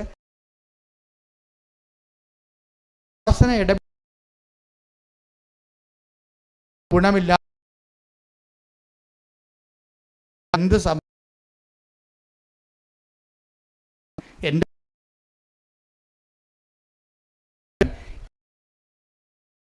അതാണ് ഞാൻ അച്ഛനോട് ആദ്യമേ പറഞ്ഞത്. ദൈവത്തിൻ്റെ പോർഷൻ അത് നമ്മൾ ഉറപ്പ് വരുത്തണം. ദൈവത്തിൻ്റെ പോർഷൻ ദൈവത്തിന് കൊടുക്കാനുള്ളത്. അതുകൊണ്ടാണ് നിങ്ങളോട് ഞാൻ സാക്ഷ്യം പറയണം. സാക്ഷ്യം പറയാതെന്നില്ലെങ്കിൽ പിന്നെ നിങ്ങൾ ഇനി കൃപാസനത്തിൽ വരണ്ട എന്നൊക്കെ പറയുന്നത് എന്താണ്? സാക്ഷ്യം ദൈവത്തിൻ്റെ പോർഷനാണ്, നമ്മുടെ അല്ല, നമ്മുടെ നിയോഗമാണ്. അത് ദൈവം സാധിച്ചു തന്നു കഴിഞ്ഞാൽ ഉടനെ പരിപാടി. പിന്നെ അടുത്ത നടപടി എന്താണ്? ദൈവത്തിൻ്റെ പങ്ക് കൊടുക്കണം. ദൈവത്തിന് കൊടുക്കാനുള്ള മഹത്വം കൊടുക്കുമ്പോൾ എന്ത് സംഭവിക്കണം? നിങ്ങളിലൂടെ ആയിരക്കണക്കിന് മനുഷ്യൻ, ഇപ്പോൾ ആ അച്ഛൻ്റെ സാക്ഷ്യമില്ലേ, അത് അപ്പം ചെയ്ത് കഴിഞ്ഞാൽ എങ്ങനെയാലും 1,00,000 പേര് ആ സാക്ഷ്യം കാണും. ആ 1,00,000 പേര് സാക്ഷ്യം കാണുമ്പോൾ അതിൻ്റെ അകത്ത് പല അച്ഛന്മാരും കാണും. ഇപ്പോഴെന്ന് വെച്ച് കഴിഞ്ഞാൽ ആൾക്കാരെല്ലാവരും തന്നെ അച്ഛൻ്റെ ഡെയിലി ബ്രെഡും അതുപോലെ ഇതെല്ലാം ആൾക്കാർ സ്റ്റാറ്റസ് ഇടുന്നുണ്ട്. ജർമ്മനിയിൽ നിന്ന് ഒരു ദിവസം എൻ്റെ സഹോദരൻ ഒരു ബന്ധു ഇവിടെ കല്യാണം കഴിച്ച് വന്നപ്പോൾ പറഞ്ഞു, അച്ഛാ ജർമ്മനിയിലൊക്കെ പലരും കൃപാസനത്തിൻ്റെ ഡെയിലി ബ്രെഡ് സാക്ഷ്യം ഇടുന്നുണ്ട്, സ്റ്റാറ്റസ് ഇടുന്നുണ്ട്. അങ്ങനെയാണ് ഞാനിത് അറിഞ്ഞതെന്ന്. അങ്ങനെ അതാണ് ജനങ്ങൾ വളരെ വിജിലൻ്റായ രീതിയിൽ സുവിശേഷം നല്ല രീതിയിൽ പ്രചരിപ്പിക്കുന്നുണ്ട് ആൾക്കാർ. അച്ഛൻ ഇവിടെ വന്നു. അച്ഛനൊരു ഡൗട്ടായിരുന്നു. ഈ എലംകുളം അച്ഛനെ, എലന്താനം അച്ഛനൊരു ഡൗട്ടായിരുന്നു. ഇതെന്ത് ഈ ഉടമ്പടി എന്ന് പറയണത്? ഉടമ്പടി വ്യക്തികളും ദൈവവും തമ്മിൽ ചെയ്യണമല്ല, പിന്നെ എന്തിനാണ് മരിയൻ ഉടമ്പടി എന്ന് പറയണത്? അപ്പം ചിലർ പറയാം അത് ഫ്രോഡാണ്, ഇവിടെ സാക്ഷ്യങ്ങളെല്ലാം കാശ് കൊടുത്തിട്ട് പറയിപ്പിക്കുന്നതാണെന്നാണ്. സാക്ഷ്യം പറഞ്ഞിട്ടുള്ള പല ആൾക്കാർ ഞങ്ങൾ ഓർത്തത് ഇവിടെ ഒരാൾക്ക് 5,000 രൂപ വെച്ച് കൊടുത്തിട്ടാണ് ഞാൻ ഈ സാക്ഷ്യം പറയണം. അതെന്താ പ്രശ്നം വെച്ചാൽ നിങ്ങൾക്കറിയാമല്ലോ, ഇവിടെ ഇവിടെ സാക്ഷ്യം പറയുന്നതിന് പോലും ഭയങ്കര പാടാണ്. ക്യൂ നിൽക്കണം. എത്ര നേരം ക്യൂ നിന്നെങ്കിലാണ് ആൾക്കാർക്ക് അത് ഇനി സാക്ഷ്യം അംഗീകരിച്ച് കിട്ടാൻ വലിയ പാടല്ലേ. മുകളിൽ നിന്ന് പറഞ്ഞു വിട്ടാലും താഴെ അത് സ്കാൻ ചെയ്ത് നോക്കുമ്പോൾ അത് അപ്പ് ചെയ്യാൻ പറ്റാത്ത സാക്ഷ്യമാണെങ്കിൽ നിങ്ങൾ ഒപ്പിട്ട് കൊടുക്കുകയുള്ളൂ, പറയിപ്പിക്കത്തില്ലത്. അപ്പോൾ അതാണ് ഇവിടുത്തെ അവസ്ഥ. അത്രയും സാക്ഷ്യം ക്വാളിറ്റി ഉള്ളതുണ്ട് നമ്മുടെ കയ്യിൽ. ഞാൻ പറഞ്ഞു വരുന്നതിൻ്റെ അർത്ഥം എന്ന് പറയുന്നത് ഇപ്പോൾ അച്ഛൻ തന്നെ ചെയ്യണത് എന്താ, അച്ഛന് അനുഭവങ്ങൾ കിട്ടി. അച്ഛൻ ഇവിടെ ഇത് മരിയൻ ഉടമ്പടി എന്ന് വിളിക്കാൻ കാരണം എന്താണെന്നൊക്കെ പറഞ്ഞ് സംശയിച്ചാണ് പുള്ളി കയറണത്. കയറി മുകളിൽ ചെല്ലുമ്പോൾ തന്നെ എൻ്റെ ക്ലാസ് അച്ഛൻ കേൾക്കും. എന്താ കാര്യം, നിങ്ങൾക്ക് സംശയമുണ്ട്, എന്താണ് ദൈവത്തോടല്ലേ ഉടമ്പടി ചെയ്യണത്, പിന്നെ എന്താ മരിയൻ ഉടമ്പടി എന്ന് പറയണത്. അപ്പോൾ ഞാൻ ക്ലാസ്സിലൂടെ പറയും, മരിയൻ ഉടമ്പടി എന്ന് വെച്ച് കഴിഞ്ഞാൽ നമ്മൾ ദൈവത്തോട് തന്നെയാണ് ഉടമ്പടി ചെയ്യണത്, പക്ഷേ ആരുടെ മധ്യസ്ഥതയിൽ, മാതാവിൻ്റെ മധ്യസ്ഥതയിൽ. അതാണ് മരിയൻ ഉടമ്പടി എന്ന് പറയണത്. കാരണം അമ്മയല്ലേ പറഞ്ഞത് അവൻ പറയണത് പോലെ ചെയ്യണമെന്ന്. അപ്പം അവൻ പറയണത് പോലെ ചെയ്തോളാമെന്നല്ലേ നമ്മൾ ദൈവത്തോട് ഉടമ്പടി ചെയ്യണത്, ആരുടെ മധ്യസ്ഥതയിൽ, മാതാവിൻ്റെ മധ്യസ്ഥത. അതാണ് മരിയൻ ഉടമ്പടി. ശ്രദ്ധിക്കട്ടെ.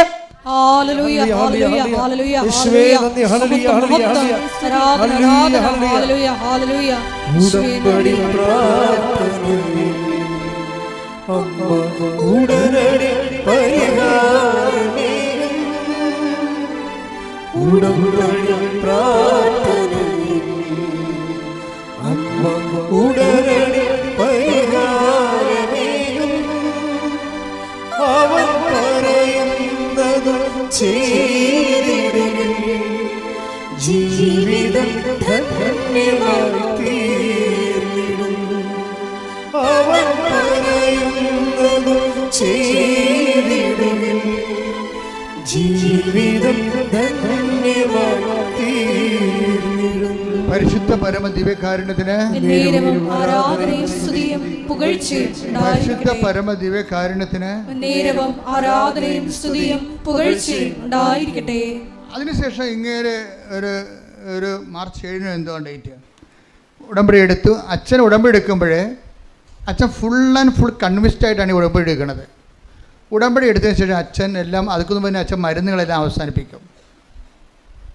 കാര്യം അച്ഛന് ആന്തരികമായിട്ട് മാതാവ് തോന്നിക്കും ഇത് കറക്റ്റ് വഴിയാണെന്ന് തോന്നിക്കും. നിങ്ങൾ അച്ഛൻ മരുന്ന് ഉപേക്ഷിച്ച് പറഞ്ഞ് നിങ്ങൾ മരുന്ന് ഉപേക്ഷിക്കാൻ ഞാൻ പറയത്തില്ല കേട്ടോ. കാര്യം കൃപാസനത്തിൻ്റെ പോളിസി മാറ്റർ ഞാൻ നേരത്തെ പറഞ്ഞിട്ടുണ്ട്. കത്തോലിക്ക സഭ മരുന്നിനെക്കുറിച്ച് എന്ത് പറയുന്നു അതാണ് കൃപാസനത്തിൻ്റെ കോമൺ പോളിസി എന്ന് പറയുന്നത്.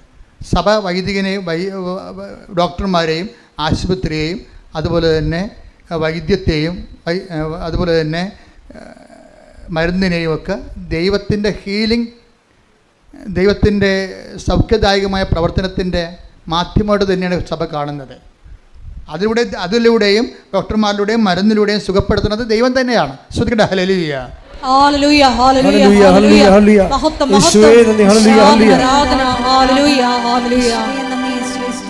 അപ്പോൾ ഈ അച്ഛനെ സംബന്ധിച്ചിടത്തോളം ഉടമ്പടി എടുത്ത് ഇപ്പം അച്ഛൻ്റെ ഹീമോഗ്ലോബിൻ എത്രയാണ്?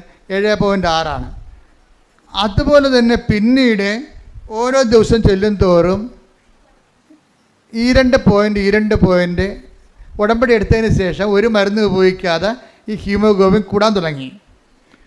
2 പോയിൻ്റ് കൂടി ഒരു 7 ദിവസം കഴിഞ്ഞപ്പോഴുണ്ട് അച്ഛൻ്റെ ഹീമോഗ്ലോബിൻ 14.2 അപ്പോൾ അച്ഛൻ ഉടനെ അത് ബോഡിയിൽ ഹീമോഗ്ലോബിൻ കൂടി അറിയാവില്ല, ബോഡിയിൽ ഉടനെ അത് ഫീൽ ചെയ്യും, കരുത്ത് തോന്നും, നമുക്ക് ഊർജ്ജസ്വലതയും തോന്നും. അപ്പോൾ അച്ഛൻ വളരെ ഓക്കെ ആയി. അപ്പോൾ അച്ഛൻ്റെ മനസ്സിൽ പറഞ്ഞ അദ്ദേഹം എന്താ ചെയ്തത് വെച്ചാൽ എന്നിട്ട് അദ്ദേഹം പറയുന്നുണ്ട്, ഞാൻ ഉടമ്പടി ഹീലിംഗ് പ്രോസസ്സിൽ ഇരിക്കുമ്പോൾ പോലും ഞാൻ ചെയ്തതെല്ലാം വൃത്തിയായിട്ടാണ് ചെയ്തത്. ഞാൻ 5 പത്രം മേടിച്ചുകൊണ്ട് 5 തരം പത്രം മേടിച്ചുകൊണ്ട് പോകും. 5 തരമാണേ. എന്തൊക്കെയാണ്? മലയാളം, ഇംഗ്ലീഷ്, കന്നഡ, തെലുങ്ക്, ഹിന്ദി. അപ്പോൾ ഒരു വൈദികൻ ചെയ്യണതാണ്. അച്ഛന് ആ ഓരോ കൂട് പത്രം മേടിക്കുകയാണ്. അപ്പോൾ എന്തുമാത്രം മാതാവ് ബോധ്യം കൊടുത്തിട്ടുണ്ട്. എന്തുകൊണ്ടാണ് ഇത്രയും പെട്ടെന്ന് അച്ഛന് ഹീലിംഗ് ഉണ്ടായതെന്ന് പറഞ്ഞു കഴിഞ്ഞാൽ അച്ഛൻ്റെ പ്രേക്ഷിത പ്രവർത്തനം ഓക്കെയാണ്. കാര്യം എന്താ? പൗലോസപ്പോസ്തലൻ പറഞ്ഞത് ഈ പത്രത്തിലാണല്ലോ കളി മുഴുവൻ ഇരിക്കണത്.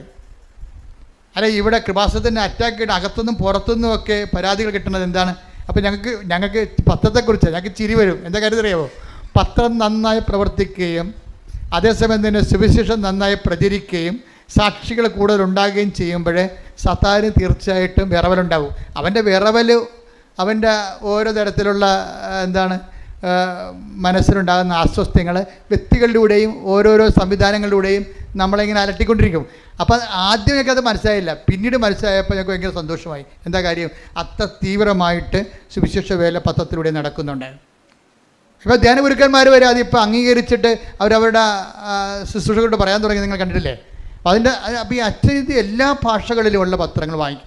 അച്ഛൻ ബാംഗ്ലൂർ വർക്ക് ചെയ്യുന്ന കാരണം ഈ കക്ഷികൾ എല്ലാവരും ഉണ്ട്. തെലുങ്കരുണ്ട്, കർണാടകക്കാരുണ്ട് അവിടെ, അതുപോലെ തന്നെ ഹിന്ദിക്കാരുണ്ട്, ഇംഗ്ലീഷുകാരുണ്ട്, മലയാളികളുണ്ട്. എല്ലാ പത്രവും മേടിച്ചിട്ട് അച്ഛൻ പറയുകയാണ്, ഞാൻ ചുമ്മാ അല്ല പത്രം കൊടുക്കുന്നത്, ഞാൻ കർത്താവിനെക്കുറിച്ച് പറഞ്ഞു കൊടുക്കും.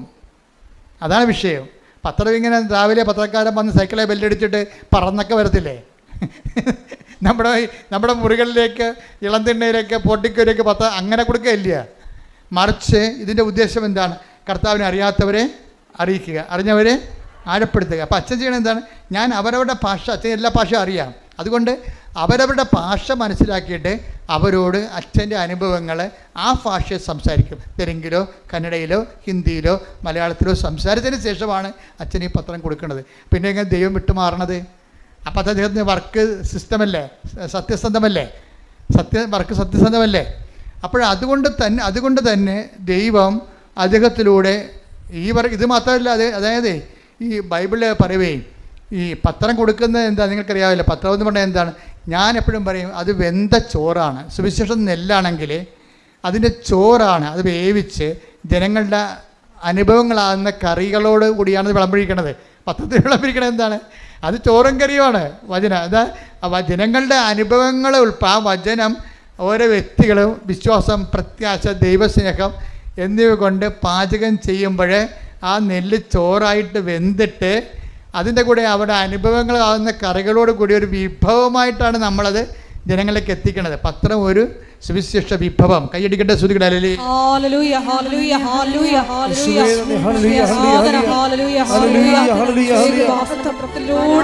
വലിയ അടയാളങ്ങളും അത്ഭുതങ്ങളും ജനങ്ങളിലൂടെ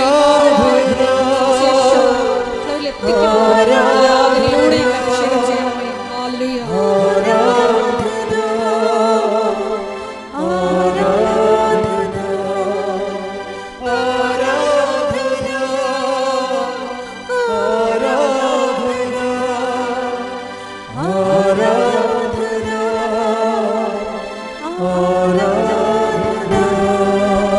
പരിശുദ്ധ പരമ ദിവ്യകാരുണ്യത്തിന് നേരവും ആരാധനയും സ്തുതിയും പുകഴ്ചയും ഉണ്ടായിരിക്കട്ടെ. അതെ, റോമർ 1:16 എടുത്ത്, സുവിശേഷത്തെക്കുറിച്ച് ഞാൻ ലജ്ജിക്കുന്നില്ല. കണ്ടാ, അതാണ് തുടങ്ങുന്നത്. സുവിശേഷത്തെക്കുറിച്ച് ഞാൻ ലജ്ജിക്കുന്നില്ല. ആദ്യം അത് യഹൂദർക്ക്, പിന്നീട് വിജാതിയർക്കും രക്ഷയിലേക്ക് നയിക്കുന്ന ദൈവത്തിൻ്റെ ശക്തിയാണ്. അത് നിസ്സാരമല്ല കേട്ടോ. പത്രം ഒരു ശക്തിയുണ്ട്, പത്രത്തിൻ്റെ ശക്തി എന്നൊക്കെ പറയല്ലേ. ആ ശക്തി എന്ന് പറഞ്ഞാൽ എന്താണത്? സുവിശേഷമാണത്. സുവിശേഷം ഇപ്പം നമ്മൾ സാക്ഷ്യം പറയുമ്പോൾ നമ്മൾ സുവിശേഷം ആകുകയാണ്. സാക്ഷ്യം പത്രത്തിൽ എഴുതി കൊടുക്കുമ്പോൾ നമ്മൾ സുവിശേഷം ഏകുകയാണ്. പിടിയിട്ടില്ലേ? നമ്മൾ സാക്ഷ്യം പറയുമ്പോൾ ആരാകും? നമ്മൾ സുവിശേഷമാകും. നമ്മൾ സാക്ഷ്യം പ്രിൻ്റ് ചെയ്ത നമ്മുടെ സാക്ഷ്യം പത്രത്തിലാക്കിയിട്ട് അനേകരുടെ സാക്ഷ്യങ്ങൾ നമ്മൾ ജനങ്ങളിലേക്ക് കൊടുക്കുമ്പോൾ നമ്മൾ എന്താണ്? സുവിശേഷം ഏകുക. അപ്പം നമ്മുടെ ലക്ഷ്യം എന്താണ്? ഉടമ്പടിയുടെ സുവിശേഷമാകുക. പറഞ്ഞേ, സുവിശേഷമാകുക, സുവിശേഷമേകുക, സുവിശേഷമേകുക, സുവിശേഷമാകുക, സുവിശേഷമാകുക, സുവിശേഷമേകുക. സുവിശേഷമേകുക. കൈയടിക്കട്ടെ, ശ്രുതികട. ഹല്ലേലൂയ, ഹല്ലേലൂയ, ഹല്ലേലൂയ, യേശുവേ നന്ദി, ഹല്ലേലൂയ, ഹല്ലേലൂയ, ഹല്ലേലൂയ, ഹല്ലേലൂയ, ഹല്ലേലൂയ. യേശുവേ നന്ദി.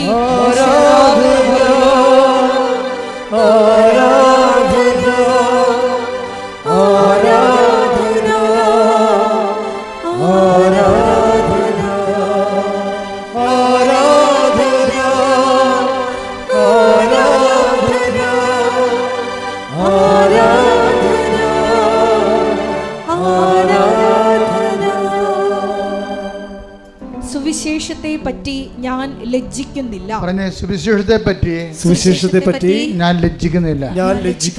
എന്തെന്നാൽ വിശ്വസിക്കുന്ന ഏവർക്കും ആദ്യം യഹൂദർക്കും പിന്നീട് ഗ്രീക്കുകാർക്കും അത് രക്ഷയിലേക്ക് നയിക്കുന്ന ദൈവശക്തിയാണ്. അപ്പോഴീ പത്രം ഒരു ശക്തിയാണെന്ന് പറയാൻ കാര്യം എന്താണ്? പത്രത്തിൽ കർത്താവിൻ്റെ വചനങ്ങൾ, ആ വചനങ്ങൾ അനുഭവിച്ചവരുടെ അനുഭവ സാക്ഷ്യങ്ങളും കൂടിയാണ് കൊടുക്കുന്നത്. ഇത് നമ്മൾ കൊടുക്കുമ്പോൾ ലജ്ജിക്കരുത്. എന്താ കാര്യം? സുവിശേഷത്തെക്കുറിച്ച് ലജ്ജിക്കുന്നവന് ക്രിസ്തുവിനെക്കുറിച്ചാണ് ലജ്ജിക്കുന്നത്. അതവിടെ വിഷയം പറയുന്നത്. സുവിശേഷത്തെക്കുറിച്ച് ലജ്ജിക്കുന്നത്, ഇപ്പം നമ്മളെ സംബന്ധിച്ചുള്ള സുവിശേഷം കണ്ടിട്ടില്ല, മലയാളം സുവിശേഷം വായിച്ചിട്ടില്ല, വായിച്ചാൽ തന്നെ മനസ്സിലായിട്ടില്ല. ഈ മനസ്സിലാകാത്തവർക്ക് പിന്നെ എന്ത് ചെയ്യും? മനസ്സിലാകുന്ന ഭാഷയിലാണ് സുവിശേഷം പത്രത്തിലൂടെ എഴുതിയിരിക്കുന്നത്, അവിടെ അനുഭവത്തിലൂടെ. എല്ലാവരും സുവിശേഷം പത്രം വായിച്ച് അനുഭവങ്ങൾ കണ്ടറിഞ്ഞിട്ടാണ് പിന്നെ സുവിശേഷം കേൾക്കാൻ വേണ്ടി വരണതും അത് വിശ്വസിക്കാൻ വേണ്ടി വരണതും അനുസരിച്ച് ജീവിക്കാൻ വേണ്ടി തയ്യാറാകണതും. കൈയടിച്ച് കർത്താവ് ഹല്ലേലൂയ ഹല്ലേലൂയ ഹല്ലേലൂയ ഹല്ലേലൂയ മഹത്വം യേശുവേ സ്തുതി. ഹല്ലേലൂയ ഹല്ലേലൂയ ഹല്ലേലൂയ ഹല്ലേലൂയ യേശുവേ ആരാധന. ഹല്ലേലൂയ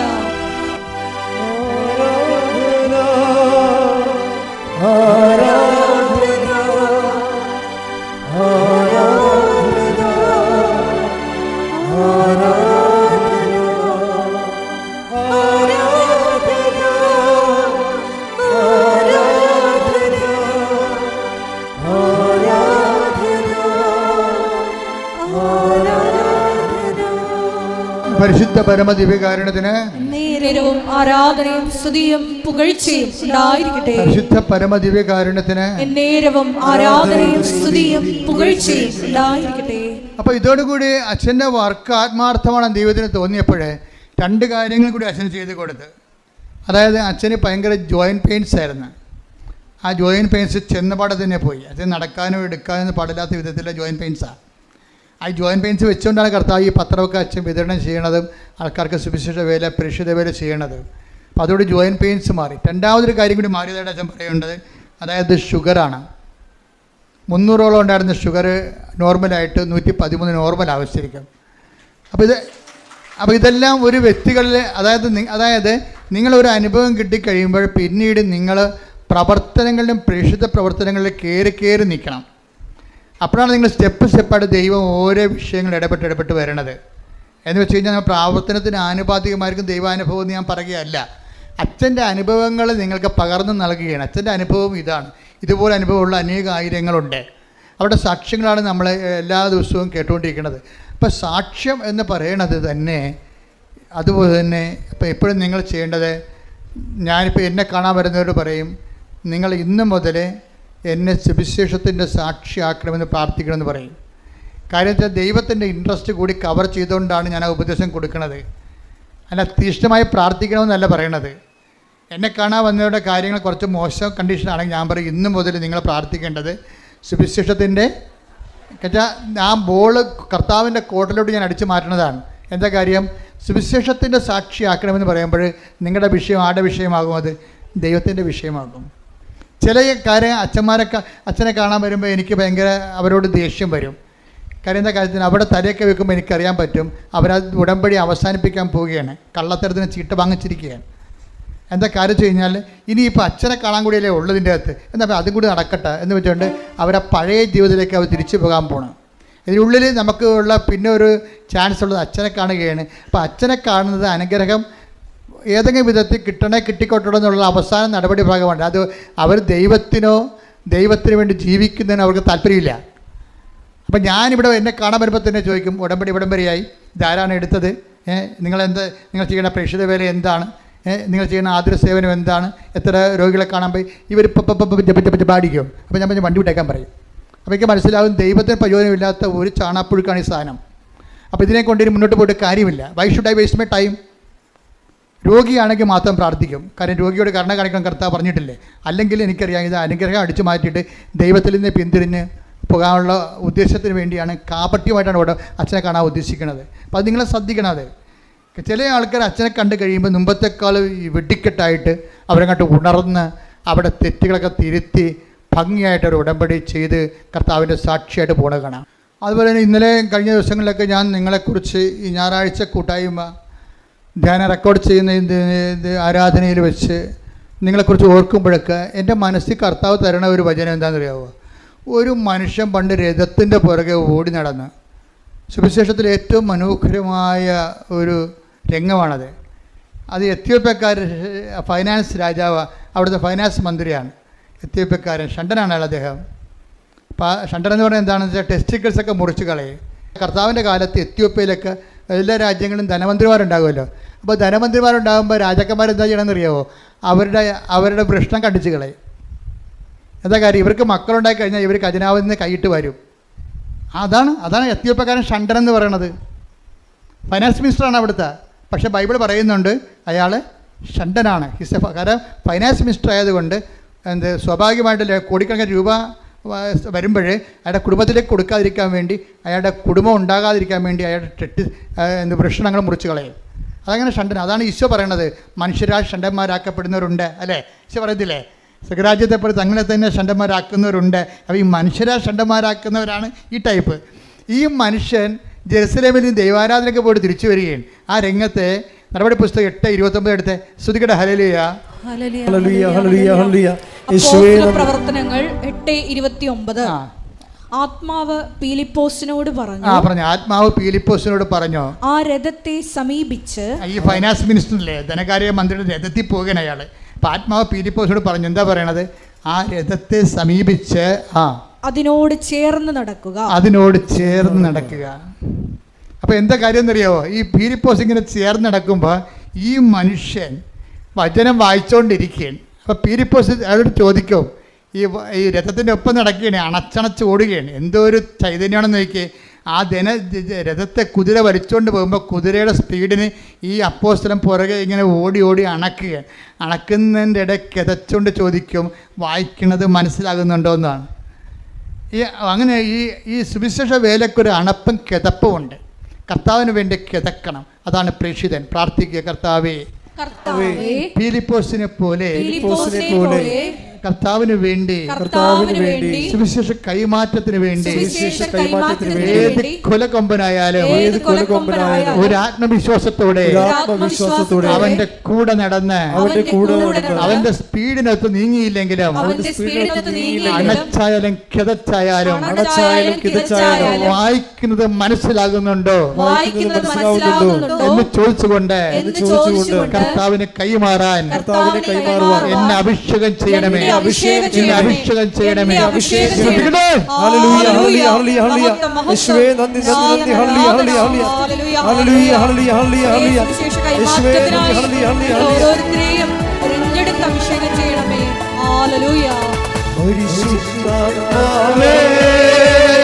ശക്തി പകർന്നിടണേ പരിശുദ്ധാത്മാവേ, ശക്തി പകർന്നിടണേ.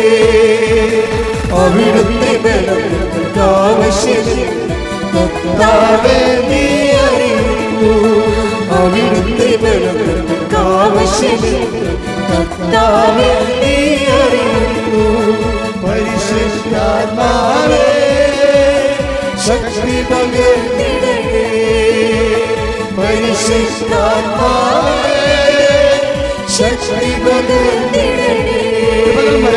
കൃപകളും വരങ്ങളും ജ്വലിച്ചിടുവാൻ ഞങ്ങൾ വചനത്തിൽ മേലും വളർന്നിടുവാൻ. കൃപകളും വരങ്ങളും ജ്വലിച്ചിടുവാൻ ഞങ്ങൾ വചനത്തിൽ മേലും വളർന്നിടുവാൻ. വിൺമഴയെ വീണ്ടും മയക്കിടവേ ജനമുണർന്നിടുവാൻ. വിൺമഴയെ വീണ്ടും മയക്കിടവേ ജനമുണർന്നിടുവാൻ. പരിശുദ്ധാത്മാവേ ശക്തി പകർന്നിടണേ. പരിശുദ്ധാത്മാവേ ശക്തി പകർന്നിടണേ. കൃപകളും വരങ്ങളും ജ്വലിച്ചിടുവാൻ ഞങ്ങൾ വചനത്തിൽ മേലും വളർന്നിടുവാൻ. കൃപകളും വരങ്ങളും ജ്വലിച്ചിടുവാൻ ഞങ്ങൾ വചനത്തിൽ മേലും വളർന്നിടുവാൻ. വിൺമഴയെ വീണ്ടുമായി കിടവേ ജനമുണർന്നിടുവാൻ. വിൺമഴയെ വീണ്ടുമായി കിടവേ ജനമുണർന്നിടുവാൻ. ഹല്ലേലൂയ ഹല്ലേലൂയ ഹല്ലേലൂയ ഹല്ലേലൂയ.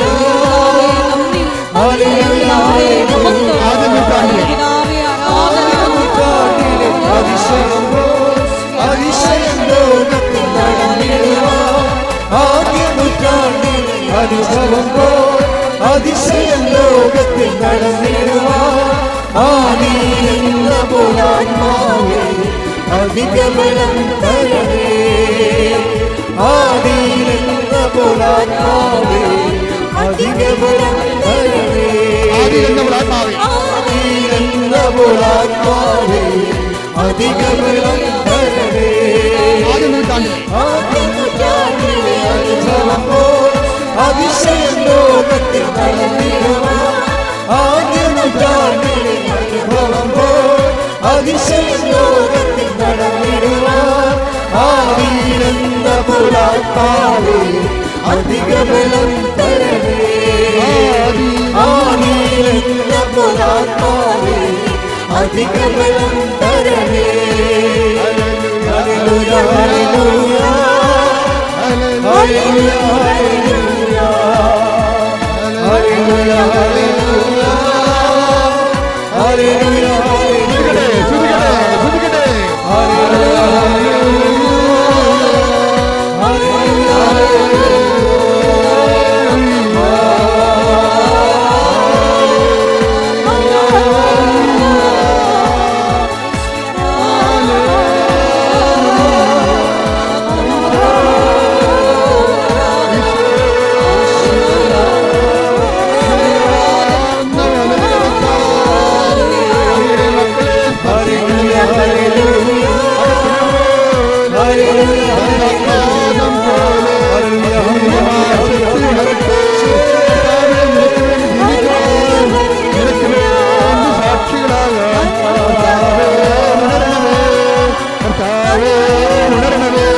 ഉണർന്ന് പ്രകാശിക്കണമേ, ഉണർന്ന് പ്രകാശിപ്പിക്കണമേ. ശ്രദ്ധിക്കട്ടെ, ശ്രദ്ധിക്കട്ടെ, ശ്രദ്ധിക്കട്ടെ.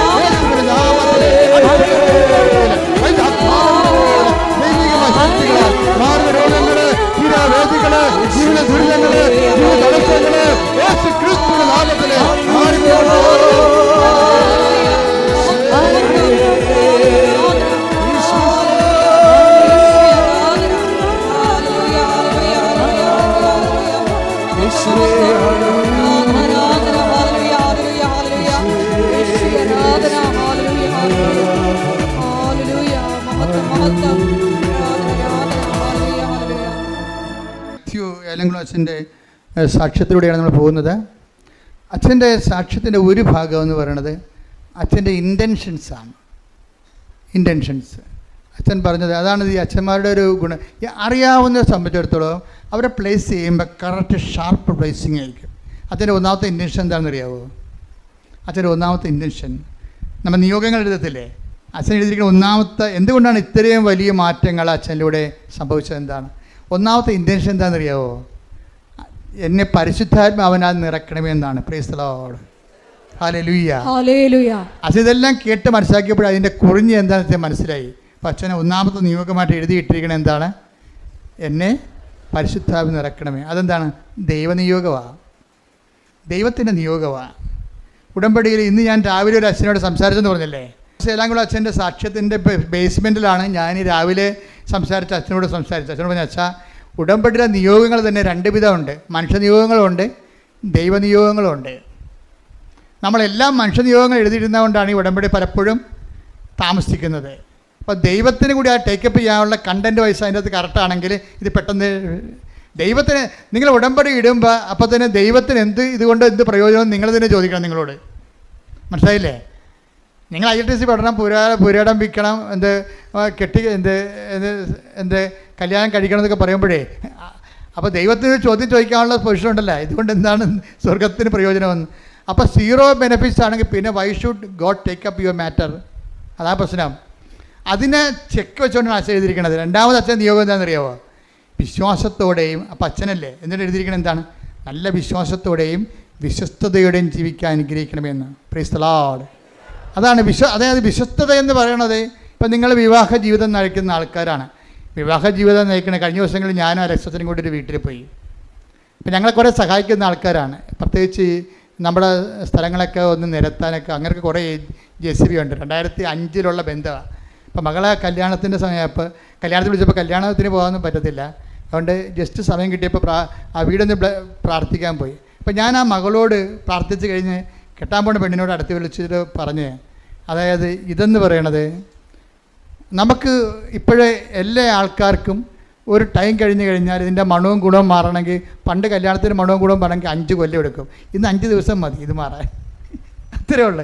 ടൈം എന്ത് കുറഞ്ഞു. മണവും ഗുണവും എന്നൊക്കെ പറയുന്നത് നാട്ടുകാരുടെ ഭാഷയാണത് കേട്ടോ. അത് നമ്മളെ പിടിച്ചു നിർത്തുന്ന ആകർഷകമായ അട്രാക്റ്റീവ്നെസ്, അതാണ് മണവും ഗുണവും എന്ന് പറയുന്നത്. പണ്ടത്തെ അമ്മാമ്മമാരുടെ ഭാഷ. കല്യാണത്തിന് മണവും ഗുണമൊക്കെ മാറണമെങ്കിൽ പണ്ട് 5 കൊല്ലമൊക്കെ എടുക്കുമായിരുന്നു. ഇപ്പം 5 ദിവസം എടുത്താൽ മതി. അതിൻ്റെ കാരണം എന്താ? അതുകൊണ്ട് തന്നെ ഇത് ഡേഞ്ചറസ് പോയിൻ്റാണ്. പിരിയുന്നവർക്ക് പിരിയാൻ ഒരുപാട് കാരണങ്ങളുണ്ട്. പിരിയാതിരിക്കാൻ ഒറ്റ കാര്യമേ ഉള്ളൂ. എന്താണ്? ക്രിസ്തുവിൻ്റെ നാമത്തിലാണ് ഞാൻ ജീവിത പങ്കാളിയെ സ്വീകരിച്ചിരിക്കുന്നത്. Praise the Lord. ഹല്ലേലൂയ. അപ്പോൾ അവൻ്റെ നാമത്തിലാകുമ്പോൾ വിശ്വസ്തത ഇതിൻ്റെ മെയിൻ സംഭവമാണ്. ഉടമ്പടി വർക്ക് ചെയ്യണത് വിശ്വാസമല്ലേ? നിങ്ങളെ ആൾക്ക് തെറ്റിദ്ധരിച്ചിട്ടാണ്. വിശ്വാസമില്ലാതെ നമ്മൾ ഇവിടം വരെ വരുമോ? ഇനി തിരിച്ചു പോകണത് എന്താണ്? വിശ്വസ്തതയിൽ വളരാനാണ് തിരിച്ചു പോണത്, വിശ്വാസം വളരാനല്ല. നിങ്ങൾ വരണത് വിശ്വാസത്തിൽ ആണ് വരണത്. പോണത് വിശ്വസ്തതയിൽ വളരാനാണ് പോണത്. എന്താണ്? നിങ്ങളെ ഒരാളെ കൂടി ചേർത്തിട്ടുണ്ട്. ആരാണ്? ബയലാറ്ററൽ എഗ്രിമെൻ്റാണ്. കർത്താവുമായിട്ട് നിങ്ങൾ ഉഭയകക്ഷി സമ്മതമാണ്. ഇനി നിങ്ങൾ തമ്മിലുള്ള വിശ്വസ്തതയുടെ പോയിൻ്റ് ഉണ്ട്. അപ്പോൾ വിശ്വസ്തത എന്ന് പറയുന്നത് ഭയങ്കര, അത് എല്ലാ ജീവിതത്തിലും ദൈവവുമായിട്ടുള്ള എല്ലാ കല്യാണത്തിലുള്ള വിശ്വസ്തത എന്താണ്? ദൈവം യോജിപ്പിച്ചത് കൊണ്ടാണ് നമ്മൾ അത് മനുഷ്യൻ വേർപിരിക്കരുതെന്ന് പറയണത്. ദൈവം യോജിപ്പിച്ചത് കൊണ്ടാണ്. ഇപ്പോൾ PR ഉണ്ടാകുന്ന അവിടെ ചെന്നപ്പോൾ അമേരിക്ക ചെന്ന് പറഞ്ഞ് ഇയാൾക്ക് PR ഇല്ല എന്നും പറഞ്ഞുകൊണ്ട് അവൾ ഉടനെ അടുത്ത ടിക്കറ്റ് എടുത്ത് നാട്ടിലോട്ട് പോകുന്നു. അപ്പ അവൾക്ക് PR ഇല്ല. PR എന്ന് പറഞ്ഞാൽ ഉടനെ പിരിയണേ ഇതൊക്കെ. അപ്പം നീ എന്തിനാണ് കർത്താവിൻ്റെ തിരുസന്നിധിയിൽ വന്ന് നിന്നത്? ഇയാൾക്ക് PR ഉണ്ട്, അതുകൊണ്ട് കല്യാണം കഴിക്കണം എന്നാണ് പറയണത്. അപ്പം ഇങ്ങനെയുള്ള കാപഠ്യ മുഖങ്ങളുണ്ട്. ഒരു കാര്യം ഞാൻ ഇവിടെ പറഞ്ഞേക്കാം, ഒന്നുറങ്ങിയ നേരം വെളുക്കത്തില്ല. നിങ്ങൾ ദൈവത്തിനെ വഞ്ചിച്ച് സാമ്പത്തികമായ വയറ്റിപ്പിഴപ്പിൻ്റെ പേരിലാണ് വിവാഹിതരായെങ്കിൽ, ഒരു വ്യക്തി ദൈവത്തിനെ അറിഞ്ഞ വ്യക്തി ജീവിക്കുമ്പോഴേ കുറച്ച് പേയ്മെൻ്റ് ഉണ്ട് ഇതിൻ്റെ അകത്ത്. നിങ്ങൾ ഓർക്കരുത്, ഇത് ഈ കുരിശുരൂപം എന്തിനാണ്? ഞാൻ എല്ലാവരും കുരിശുരൂപം വേണ്ട, കുരിശ് മതി എന്നൊക്കെ പറഞ്ഞുകൊണ്ട് കുരിശ് മതി വേണ്ടെന്നൊക്കെ പറയുമ്പോഴും ഞാൻ എന്താണ് വലിയ കർത്താവിന് ഇങ്ങനെ കുരിശ് തറച്ച് അൾത്താറയിൽ ഇങ്ങനെ അടുപ്പിച്ച് വെച്ചിരിക്കണത് എന്തിനാണ്? പേയ്മെൻറ്റാണിത്. ക്രിസ്തുവുമായിട്ട് നിങ്ങൾ മുന്നോട്ട് പോകാൻ ഉദ്ദേശിക്കുന്നുണ്ടെങ്കിൽ ആ യാത്ര ആലപ്പുഴ വരെയല്ല, അതെവിടെയാണ്? നിത്യത വരെയാണ്. നിത്യത വരെയുള്ള യാത്രയ്ക്ക് പേയ്മെൻ്റ് ഉണ്ടെന്നാണ് ഈശോ പറഞ്ഞത്. ചില പ്രയാസങ്ങളും ചില പീഡാസഹനങ്ങളും ഈ ജീവിതത്തിൽ വരുമ്പോഴേ ക്രിസ്തുവിൻ്റെ നാമത്തിലെടുക്കുന്നതാണ് വിശ്വസ്തത എന്ന് പറയുന്നത്. വിശ്വസ്തത എന്ന് പറയുന്നത് എന്താണ്? നിങ്ങൾ അങ്ങോട്ടും ഇങ്ങോട്ടും എടുക്കുന്ന വിശ്വസ്തതയല്ല. നിങ്ങൾ വ്യക്തികൾ തമ്മിൽ അങ്ങോട്ടും ഇങ്ങോട്ടും കാണിക്കുന്ന വിശ്വസ്തതയല്ല. മറിച്ച് എന്താണ്? നിങ്ങൾ ദൈവത്തിൻ്റെ മുമ്പിൽ ദൈവത്തിൻ്റെ നാമത്തിലെടുത്തിട്ടുള്ളത് കൊണ്ടാണ് വിശ്വസ്തത എന്ന് പറയണത്. അതുകൊണ്ട് ദൈവത്തിൻ്റെ നാമം എന്ന് പറയുമ്പോൾ നിങ്ങൾ നിത്യത വരെയാണ് സംരക്ഷിക്കണത്. നിത്യത വരെയാണ് സംരക്ഷിക്കണത്. നിങ്ങളൊരു കൊച്ചു ജനിച്ച് കഴിയുമ്പോൾ നിങ്ങൾ കണ്ണീരോടെ അതിൻ്റെ ജ്ഞാനസ്ഥാന സമയത്ത് മുട്ടുകുത്തി കർത്താവിനോട് പറയണം, ഈ കുഞ്ഞിനെ വളർത്തി പുണ്യവാനാക്കി വിവാഹം കഴിപ്പിക്കാൻ വേണ്ടി അൾത്താറെ വരുമ്പോൾ അന്ന് ഞങ്ങൾ രണ്ടുപേരും കർത്താവിൻ്റെ മുമ്പിൽ ഒരുമിച്ചുണ്ടാകണമെന്ന്. മനസ്സിലായില്ലേ? കർത്താവ് ഇവിടെ വരുമ്പോൾ അപ്പനെ കാണാനില്ല, അപ്പൻ ഡൈവേഴ്സിലാണ്. അമ്മയെ കാണാനില്ല, അമ്മ ഡൈവേഴ്സിലാണ്. വേറെ ഒരുത്തരും ഇവിടെ പൊറുക്കുകയാണ്. അങ്ങനെ വന്നു കഴിഞ്ഞാൽ പിന്നെ നിങ്ങൾക്ക് എന്തെങ്കിലും അൾത്താറെ വരാൻ കാര്യം? നിങ്ങൾ ഓരോരുത്തരുടെ കൂടെ കെട്ടിയവൻ്റെ കൂടെ പൊറുക്കാതെ അവനിലുണ്ടായ കുഞ്ഞിനെ കല്യാണം കഴിപ്പിക്കാൻ വേണ്ടി നീ ഇങ്ങനെ ഉടുത്ത് കെട്ടി മേക്കപ്പൊക്കെ ചെയ്തുകൊണ്ട് വന്നിട്ട് നിൻ്റെ കൂടെ കർത്താവിൻ്റെ കൂടെ വിശ്വസ്തയോടെ നീ ഏറ്റെടുത്ത ജീവിത പങ്കാളി നിൻ്റെ കൂടെ ഒരുമിച്ച് ജീവിക്കണില്ല എന്നുണ്ടെങ്കിൽ പിന്നെ നിനക്ക് എന്ത് റൈറ്റാണ് കർത്താവിന് മുമ്പിൽ വന്നത്? നീ ആ ജീവിച്ച് വഴിപിഴച്ച് 2-4 കഴിയതിന് ശേഷം നിൻ്റെ മകളെ കർത്താവിന് വീണ്ടും പിഴപ്പിക്കാൻ വേണ്ടിയാണ് നീ പിശാച വരണത്. ഇത് ഒരു നടക്ക് പോകത്തില്ല. നിങ്ങളോട് പലരും പല രീതിയിൽ പറയും, അതൊക്കെ കുഴപ്പമൊന്നുമില്ല, ഈ കാലത്തിൻ്റെ ഒപ്പം അനുസരിച്ച് പോകും, മനുഷ്യന് ജീവിതമാണ് വലുത്, ഒരു ജീവിതമേ ഉള്ളെന്നൊക്കെ പറയും. ഓർക്കുക, ഇതൊക്കെ ഇങ്ങനെയുള്ള പഴം വർത്തമാനങ്ങൾ, ഒരു ജീവിതമേ ഉള്ളെന്നും പറഞ്ഞുകൊണ്ട് എന്തുമാത്രം പേരുടെ നിത്യജീവിതം പിശാച് അവതാളത്തിലാക്കിയിട്ടുണ്ടെന്ന് അറിയാവോ? ഒരു ജീവിതമേ ഉള്ളൂ എന്നും പറഞ്ഞുകൊണ്ട് പിശാച് ഈ എത്രയോ മനുഷ്യരുടെ നിത്യജീവിതം അവതാളത്തിലാക്കിയിട്ടുണ്ടെന്നുള്ളത് വിവേചിച്ച് മനസ്സിലാക്കണമെങ്കിൽ കുറഞ്ഞ പക്ഷം ഒരു മിനിമം ഹോളി സ്പിരിറ്റ് വേണം. അതുകൊണ്ടാണ് അച്ഛൻ എഴുതിയിരിക്കുന്നത്, എനിക്ക് പരിശുദ്ധാത്മ നൽകണമേ, നിറക്കണമേ, നിലനിർത്തണമേ എന്ന് പ്രാർത്ഥിക്കുന്നത്. കാര്യം ഒരു ജീവിതമേ ഉള്ളൂ എന്ന് നമ്മൾ പറയുന്നത് ആരാണ്? കർത്താവ് പണ്ട് ഒരു അന്ധനെ സുഖപ്പെടുത്തിയില്ലേ? അത് വായിച്ചോളൂ. മർക്കോസിന്റെ സുവിശേഷത്തിൽ 8:22. ശ്രുതികട്ടെ ഹല്ലേലൂയ. ഹല്ലേലൂയ ഹല്ലേലൂയ ഹല്ലേലൂയ. യേശുവേ നന്ദി. ഹല്ലേലൂയ ഹല്ലേലൂയ ഹല്ലേലൂയ ഹല്ലേലൂയ ഹല്ലേലൂയ. യേശുവേ സ്തുതി. ഹല്ലേലൂയ. മർക്കോസ് 8:22, 23, 24, 25, 26 വായിച്ചേ. ശ്രുതികട്ടെ ഹല്ലേലൂയ. ഹല്ലേലൂയ ഹല്ലേലൂയ. പിന്നീട് അവൻ ബെത്സയിദയിലെത്തി. കുറെ പേർ ഒരു അന്ധനെ കണ്ണുകാണാൻ പാടില്ലാത്ത മനുഷ്യനെ അന്ധനെ അവന്റെ അടുത്ത് കൊണ്ടുവന്ന് അവനെ സ്പർശിക്കണമെന്ന് യേശുവിനോട് അപേക്ഷിച്ചു. അവൻ അന്ധനെ കൈക്ക് പിടിച്ച് ഗ്രാമത്തിന് വെളിയിലേക്ക് കൊണ്ടുപോയി അവന്റെ കണ്ണുകളിൽ തുപ്പിയ ശേഷം അവന്റെ മേൽ കൈകൾ വെച്ചുകൊണ്ട് ചോദിച്ചു, നീ എന്തെങ്കിലും കാണുന്നുണ്ടോ? നോക്കിയിട്ട് അവൻ പറഞ്ഞു, ഞാൻ മനുഷ്യരെ കാണുന്നുണ്ട്. അവർ മരങ്ങളെ പോലെ നടക്കുന്നതായും കാണുന്നു. യേശു വീണ്ടും അവന്റെ കണ്ണുകളിൽ കൈകൾ വെച്ചു. അവൻ സൂക്ഷിച്ചു നോക്കി. കാഴ്ച തിരിച്ചു കിട്ടുകയും ചെയ്തു. അവൻ എല്ലാ വസ്തുക്കളും വ്യക്തമായി കണ്ടു. ഗ്രാമത്തിൽ പ്രവേശിക്കുക പോലും ചെയ്യരുത് എന്ന് പറഞ്ഞ് യേശു അവനെ വീട്ടിലേക്ക് അയച്ചു. കണ്ട എന്താ വിഷയം? ഇവിടെ അവസാനം പറഞ്ഞിരിക്കുന്നത് എന്താ? ഗ്രാമത്തിൽ നിരപരാധികളുണ്ടല്ലേ അവിടെ. ദൈവത്തിൻ്റെ കൃപയിൽ വന്ന് നീ കർത്താവിൻ്റെ ഒരു അനുഗ്രഹം പ്രാപിച്ചു കഴിഞ്ഞാൽ പലപ്പോഴും ആ അനുഗ്രഹത്തിനെതിരെ സംസാരിക്കുന്ന ഒരു വീട്ടിലും ഉണ്ടാകും, അതുപോലെ തന്നെ നാട്ടിലും ഉണ്ടാകും. ചില പറയും ഇത് പ്രാർത്ഥിച്ചില്ലായിരുന്നു നടക്കുമായിരുന്നു. അതാണ് ഗ്രാമം എന്ന് പറയണത്. അപ്പോൾ മനസ്സിലായോ? പരിചക്കാത്തമാരും ദൈവിക പ്രവൃത്തികൾ വെളിപ്പെട്ട് കഴിഞ്ഞാൽ ഉടനെ പല്ലിളിക്കുകയും വെള്ളറി പിടിക്കുകയും ചെയ്യുന്ന ആർക്കാണ്? പിശാചിനാണ്. ദൈവിക പ്രവൃത്തികൾ വെളിപ്പെട്ട് കഴിഞ്ഞാൽ അത് ദൈവിക പ്രവൃത്തികളല്ല എന്ന് പറയും. ദൈവത്തെ അംഗീകരിച്ചു കഴിഞ്ഞാൽ എന്ത് പറ്റും?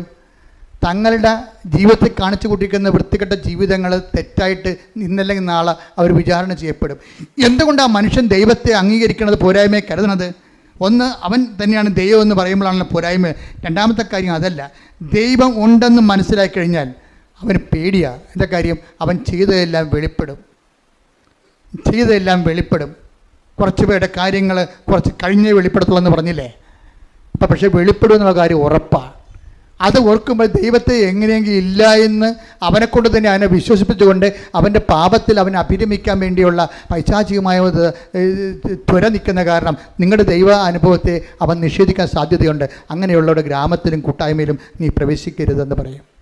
അതുകൊണ്ട് തന്നെ നിൻ്റെ ഉടമ്പടി ജീവിതം എന്ന് പറയുന്നത് ഒരു വേർപാട് ജീവിതമാണ്. വേർപാട് ജീവിതം എന്ന് പറഞ്ഞ് ഒറ്റക്കിരിക്കുന്ന ജീവിതമല്ല, ലോകത്തോടുള്ള വേർപാടാണ്. ഇപ്പം ലോകത്തിൽ ദൈവത്തിനേക്കാൾ അംഗീകാരമുള്ള, ദൈവത്തെക്കാൾ കൂടുതൽ ദൈവത്തിൻ്റെ കൂടെ നിന്നതിനേക്കാൾ കൂടുതൽ സന്തോഷങ്ങൾ, അംഗീകാരങ്ങൾ, അതിന് പത്രാസുകൾ, ഇങ്ങനെയൊക്കെയുള്ള വിഷയങ്ങൾ ലോകത്തിൽ അതിൽ അഭിരമിക്കുന്ന അനേകം മക്കളുണ്ട്. അധികാരത്തിൽ അഭിരമിക്കുന്നവരുണ്ട്. അവർ ആ കാര്യത്തിലെല്ലാം അവർ ആ വിഷയത്തിൽ സെക്യൂറാണ്. അപ്പോൾ ദൈവത്തെ സ്വീകരിച്ചു കഴിഞ്ഞാൽ അവർക്ക് ഉടനെ ഒരു ഫ്രസ്ട്രേഷൻ വരും. അതുകൊണ്ട് തന്നെ ദൈവത്തെ ഇവർ തള്ളി മാറ്റുകയും ദൈവികമായ കാര്യങ്ങൾ കേൾക്കുമ്പോൾ തലതിരിക്കുകയും റേഡിയോ മൊബൈൽ ഓഫ് ചെയ്യുകയും അങ്ങനെ നിങ്ങളെ നിഷേധിക്കുക. അങ്ങനെ പല ഗ്രാമങ്ങളിൽ അങ്ങനെ പല അതാണ് 26 എടുത്തേ 8:26 മർക്കോസ് 8:26 ഗ്രാമത്തിൽ പ്രവേശിക്കുക പോലും ചെയ്യരുത് എന്ന് പറഞ്ഞ് ഗ്രാമത്തിൽ പ്രവേശിക്കുക പോലും ചെയ്യരുത് എന്ന് പറഞ്ഞ് യേശു അവനെ വീട്ടിലേക്ക് അയച്ചു. എന്ന് വെച്ച് കഴിഞ്ഞാലേ നിങ്ങൾ ഉടമ്പടി എടുത്തതിന് ശേഷം ഒരു വേർപാട് ജീവിതമുണ്ട് ഇതിൻ്റെ അകത്ത്. അതുകൊണ്ടാണ് ഉടമ്പടിയിൽ നമ്മൾ ആൾക്കാർ വീണ് പോണത്. ഈ വേർപാട് ജീവിതം ആൾക്കാർക്ക് പല ആൾക്കാർക്കും അറിയത്തില്ല അതിനെക്കുറിച്ച്. അതറിയണമെന്നുണ്ടെങ്കിൽ ബൈബിളിൻ്റെ മുഴുവൻ വചനങ്ങളിലെല്ലാം ഈ വേർപാട് ജീവിതത്തെക്കുറിച്ച് പറയുന്നുണ്ട്. അതായത് ദൈവത്തിൽ നിരക്കാത്ത ജീവിത രീതികളും മനോഭാവങ്ങളും നിലപാടുകളും നയങ്ങളും ഒക്കെ സൂക്ഷിക്കുന്ന ആൾക്കാരിൽ നിന്ന് ഒരു കീപ്പ് എ റെസ്പെക്റ്റബിൾ ഡിസ്റ്റൻസ്. അത് ആദിമസഭയുടെ നിലപാടാണത്. മർക്കോസ് യാക്കോബിൻ്റെ 4:4 എടുത്ത് ശ്രുതിക്കട്ടെ. ഹല്ലേലൂയ. യേശുവേ നന്ദി. ഹല്ലേലൂയ ഹല്ലേലൂയ ഹല്ലേലൂയ ഹല്ലേലൂയ ഹല്ലേലൂയ ഹല്ലേലൂയ. യേശുവേ ആരാധന ആരാധന. യാക്കോബ് 4:4 4:5 വിശ്വസ്തത പുലർത്താത്തവരെ. കേട്ടോ, യാക്കോബ് 4 അധ്യായം 4-ാം വാക്യവും 5-ാം വാക്യവും എന്താ പറയണത്? ഏറ്റു പറഞ്ഞേ. വിശ്വസ്തത പുലർത്താത്തവരെ ലോകത്തോടുള്ള മൈത്രി ലോകത്തോടുള്ള മൈത്രി ദൈവത്തോടുള്ള ശത്രുതയാണെന്ന് നിങ്ങൾ അറിയുന്നില്ലേ? ലോകത്തിന്റെ മിത്രമാകാൻ ആഗ്രഹിക്കുന്നവൻ, ഇതാണ് പ്രലോഭനം എന്ന് പറയുന്നത്. എല്ലാവർക്കും ഉള്ള ലോകത്തിന്റെ മിത്രമാകാൻ ആഗ്രഹിക്കുന്നവര് തന്നെ തന്നെ ദൈവത്തിന്റെ ശത്രുവാക്കുന്നു. ദൈവത്തിന്റെ ശത്രു. ഉടമ്പടി എടുത്ത ആൾക്കാരും പിന്നീട് ദൈവത്തെ അംഗീകരിക്കാത്തവരുടെ കൂട്ടായ്മയിലും അവർ പറയണം ശരിയാണല്ല, അതും ശരിയാണല്ല, ഇതും ശരിയാണെന്നൊക്കെ പറഞ്ഞു കഴിഞ്ഞാൽ ഒത്തുതീർപ്പ് ചെയ്യും, ലോകത്തോട് ഒത്തുതീർപ്പാകും.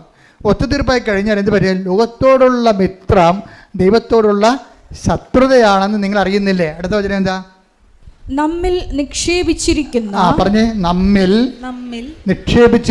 നിക്ഷേപിച്ചിരിക്കുന്ന ആത്മാവിനെ ദൈവം അസൂയയോടെ അഭിലഷിക്കുന്നു എന്ന തിരുവെഴുത്ത് വൃഥാ ആണെന്ന് നിങ്ങൾ വിചാരിക്കുന്നുവോ? അപ്പൊ നമ്മളിൽ പരിശുദ്ധാത്മാവ് നിറഞ്ഞു കഴിഞ്ഞാൽ ദൈവത്തിനോട് നമ്മളോട് വല്ലാത്ത ആകർഷണം ഉണ്ടാകും. ഇപ്പം ഈ ഞാൻ പറഞ്ഞ മാത്യു അച്ഛൻ്റെ വിഷയം എന്താ? അച്ഛനിൽ തന്നെ ഇതുപോലെ തന്നെ പരിശുദ്ധാത്മാവ് നിറഞ്ഞ് സുവിശേഷം എന്ത് വളരെ സന്തോഷത്തോടു കൂടിയാണ് അച്ഛൻ പങ്കുവെക്കുന്നത്.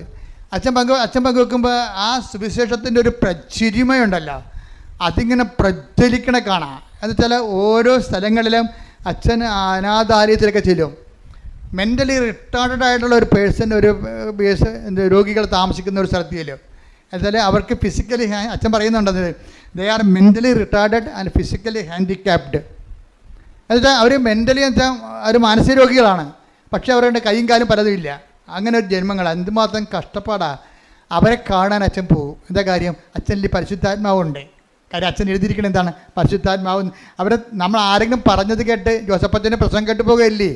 അച്ഛൻ്റെ ഉള്ളിൽ തന്നെ കർത്താവിൻ്റെ വഴികളെ ഇതുപോലെയുള്ള വഴികളാണെന്ന് കണ്ടെത്തിയിട്ട് ഈ മെൻ്റലി റിട്ടാർഡഡിനെയും അതുപോലെ തന്നെ ഈ മനോരോഗികളെയും അംഗവൈകല്യമുള്ളവരെയും കാണാൻ വേണ്ടി അവരുടെ ഒരു സ്ഥാപനത്തിൽ അച്ഛൻ സ്ഥിരമായി പോകും. ഒരു ദിവസം അച്ഛൻ അവിടെ സ്ഥിരമായി പോയപ്പോൾ ഒരു ഗ്ലാസ് വെള്ളം ഒരു പയ്യന് കൊടുത്തു. അവൻ ചോദിച്ചു കുടിക്കാൻ ഇങ്ങനെ കാണിച്ച്, ഇപ്പോൾ സംസാരിക്കാൻ പറ്റുന്നില്ല, കുടിക്കാൻ വേണ്ടി കാണിച്ച്. അവന് ഉടനെ ഒരു ഗ്ലാസ് വെള്ളം, ശുദ്ധവെള്ളം അച്ഛൻ അവനെടുത്ത് കൊടുത്ത്.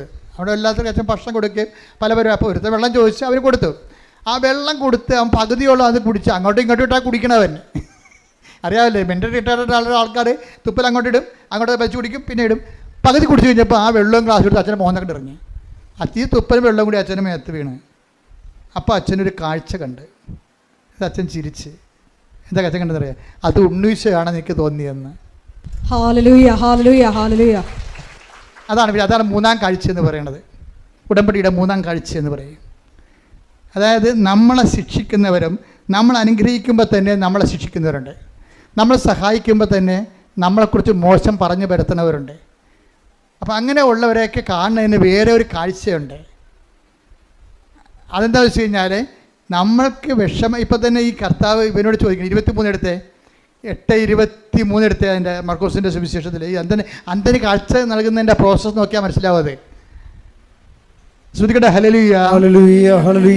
അവൻ അന്ധനെ കൈക്ക് പിടിച്ച് ഗ്രാമത്തിന് വെളിയിലേക്ക് കൊണ്ടുപോയി അവന്റെ കണ്ണുകളിൽ തുപ്പിയ ശേഷം അവന്റെ മേൽ കൈകൾ വെച്ചുകൊണ്ട് ചോദിച്ചു, നീ എന്തെങ്കിലും കാണുന്നുണ്ടോ? നോക്കിയിട്ട് അവൻ പറഞ്ഞു, ഞാൻ മനുഷ്യരെ കാണുന്നുണ്ട്, അവർ മരങ്ങളെ പോലിരിക്കുന്നു, നടക്കുന്നതായും കാണുന്നു. ഇവന്റെ ഒന്നാം കാഴ്ച എന്ന് വെച്ചാൽ ഇവന്റെ കണ്ണുകളിലെ, ഈ അന്ധന്റെ കണ്ണുകളിലെ, ഇവൻ ജന്മനാന്തരൊന്നും അല്ലെന്ന് തോന്നണം. എന്താ കാര്യം? ഇയാൾ മരത്തെ കാണുന്നുണ്ടെന്ന്, മരത്തെ അയാൾ കാണുന്നുണ്ടല്ലോ. പണ്ട് ഇയാൾ മരത്തെ കണ്ടിട്ടുണ്ടെന്ന് അർത്ഥം. ഏതോ കാലത്ത് വെച്ച് കാഴ്ച പോയ ആളാണ്. മരത്തെയൊക്കെ വെച്ചൊക്കെ പുള്ളിക്ക് അറിയാം ശരിക്കും.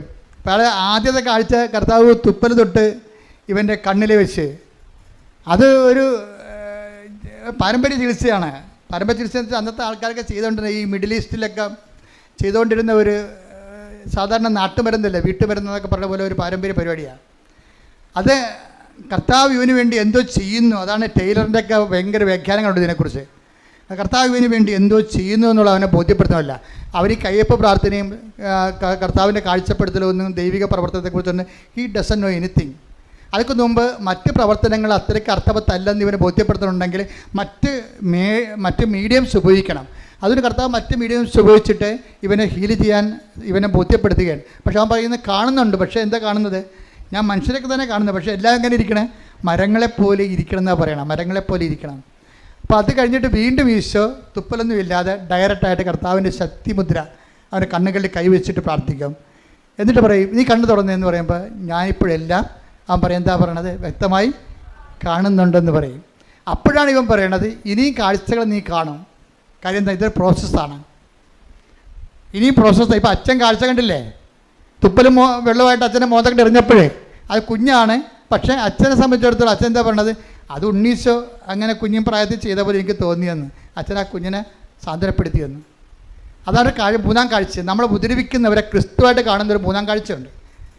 ഉടമ്പടി എന്ന് പറഞ്ഞാൽ ഗ്രാമത്തിൽ പ്രവേശിച്ച് കഴിഞ്ഞാൽ നമുക്ക് ഈ കാഴ്ചയൊന്നും കാണാൻ പറ്റത്തില്ല.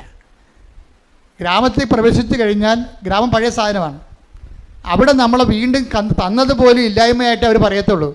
അതുകൊണ്ടാണ് നിൻ്റെ അനുഭവങ്ങളെ ഒരിക്കലും പന്നികളുടെ മുമ്പിൽ വിതരരുതെന്ന് പറയും. അതാണ് പ്രശ്നം. ഗ്രാമത്തിൽ പന്നി ഉണ്ടല്ല. കർത്താവിനെ അറിയാത്തവരും ഉദരം തന്നെ ദൈവമായിട്ടുള്ള ആൾക്കാരുണ്ട്. അപ്പോൾ അവർക്ക് വേറെ ഒന്നും മനസ്സിലാകത്തില്ല. ബുദ്ധിയും യുക്തിയും മാത്രമേ ഉള്ളൂ ലോകത്തെന്ന് പറഞ്ഞിരിക്കുന്നവർ. ബുദ്ധി തന്നെ ദൈവമായിട്ടുള്ളവരുണ്ട്. അവർക്ക് ദൈവത്തിൻ്റെ അടയാളങ്ങൾ മനസ്സിലാവത്തില്ല. അപ്പോൾ അതുകൊണ്ടാണ് പറയണത്, ഇങ്ങനെയുള്ളവരുമായിട്ട് ആവശ്യമില്ലാത്ത തർക്കിക്കാനൊന്നും പോകണ്ടെന്നാണ് പറയണത്. എന്താ കാര്യം? നീയും നിൻ്റെ ദൈവാനുഭവങ്ങളും അതേക്കുറിച്ച് നിനക്ക് ബോധ്യം കിട്ടിയിട്ടുണ്ടെങ്കിൽ ആ ബോധ്യത്തിൽ നീ എന്താ ചെയ്യേണ്ടത്? വളരണം. ബോധ്യത്തിൽ വളരണം. അപ്പോൾ ഈശോ വളരെ കൃത്യമായ രീതിയിലാണ് പറയുന്നത്. അതായത് നമ്മുടെ വളർച്ച എന്ന് പറയണത് മറ്റ് വ്യക്തികളിലെ പ്രത്യേകിച്ച് പണ്ട് നമ്മളെ വേദനിപ്പിക്കുകയും നമ്മളെ കേൾക്കുമ്പോൾ വേദനയും ബുദ്ധിമുട്ടും വെറുപ്പും വൈരാഗ്യവും അമർഷവും തോന്നിയിരുന്ന സ്ഥാനത്ത് ദയയും നന്മയും വിശ്വസ്തതയും ആത്മസമയം പോലെ പരിശുദ്ധാത്മാവിൻ്റെ ഫലങ്ങളാൽ പ്രചോദിപ്പിക്കപ്പെടുന്ന ഒരു പെരുമാറ്റ ശൈലി രൂപീകരിച്ച് തോന്നിക്കഴിഞ്ഞാൽ നീ മൂന്നാം കാഴ്ചയിലായി. ഉടമ്പടിയുടെ മൂന്നാം കാഴ്ച അതാണ്. ഗ്രാമത്തിൽ പ്രവേശിക്കരുതെന്ന് പറയുമ്പോഴേ അതിൻ്റെ അർത്ഥം ദൈവത്തിൻ്റെ പക്ഷം ചേർന്ന് ദൈവത്തിൻ്റെ അരൂപിൽ ജീവിക്കണമെന്നാണ്, ജീവിതം തുടരണമെന്നാണ്. അല്ലാതെ 90 ദിവസം കഴിഞ്ഞു ഞാൻ എൻ്റെ ഉടമ്പടി അവസാനിച്ചു ഇനി അച്ഛൻ കണ്ടാൽ മാത്രം മതി എന്ന് പറയരുത്. ഉടമ്പടി അതുക്കും മേലെയാണ്. ശ്രദ്ധിക്കട്ടെ. ഹല്ലേലൂയ. ഹല്ലേലൂയ ഹല്ലേലൂയ ഹല്ലേലൂയ ഹല്ലേലൂയ. ആരാധന ആരാധന ഹല്ലേലൂയ ഹല്ലേലൂയ. ആരാധന ഹല്ലേലൂയ ഹല്ലേലൂയ. മഹത്വം ആരാധന ആരാധന ഹല്ലേലൂയ. എല്ലാവരും എഴുന്നേൽക്കുക. ഈശോ ആരാധന ഹല്ലേലൂയ ഹല്ലേലൂയ. സമാപന പ്രാർത്ഥനയ്ക്ക് പ്രവേശിക്കുകയാണ്. രോഗസൗഖ്യ പ്രാർത്ഥനയും ജീവിത ദുരിത തടസ്സങ്ങൾക്കെതിരെയുള്ള ദൈവിക ശക്തി പ്രാർത്ഥനയുടെ സമയമാണ്. ഹല്ലേലൂയ ഹല്ലേലൂയ ഹല്ലേലൂയ ഹല്ലേലൂയ ഹല്ലേലൂയ.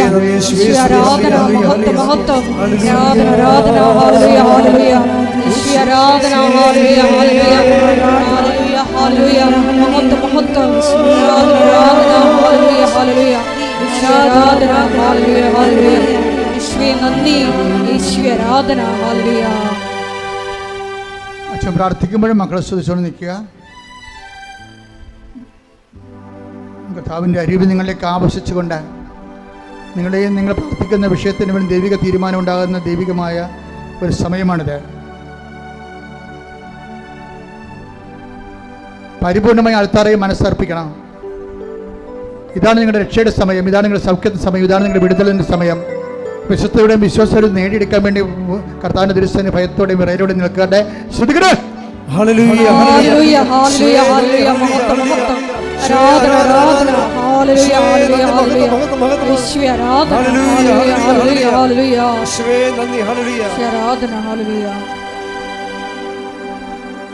പരിശുദ്ധ പരമദിവ്യകാരുണ്യത്തിന് നേരവും ആരാധനയും സ്തുതിയും പുകഴ്ചയും ഉണ്ടായിരിക്കട്ടെ.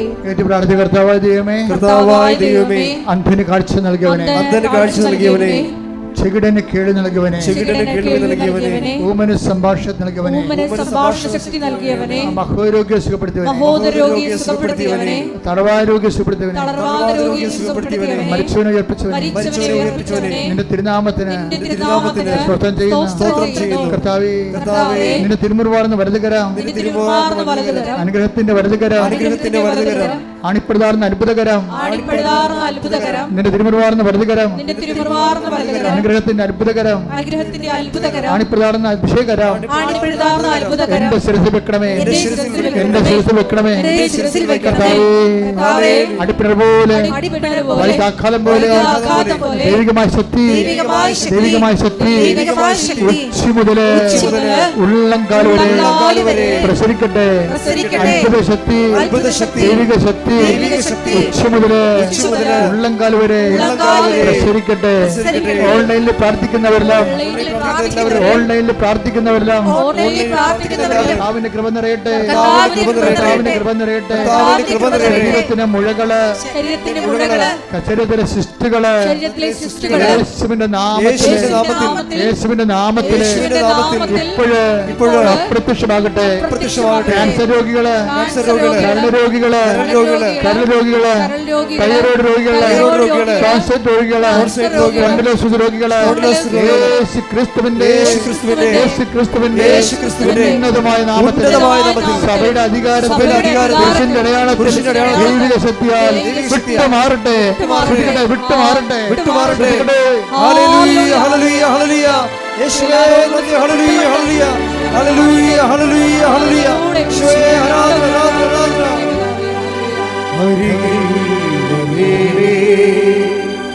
സദയം തുടരേ സുഖമായി എന്റെ ഉള്ളം അരികിൽ വരേണേ.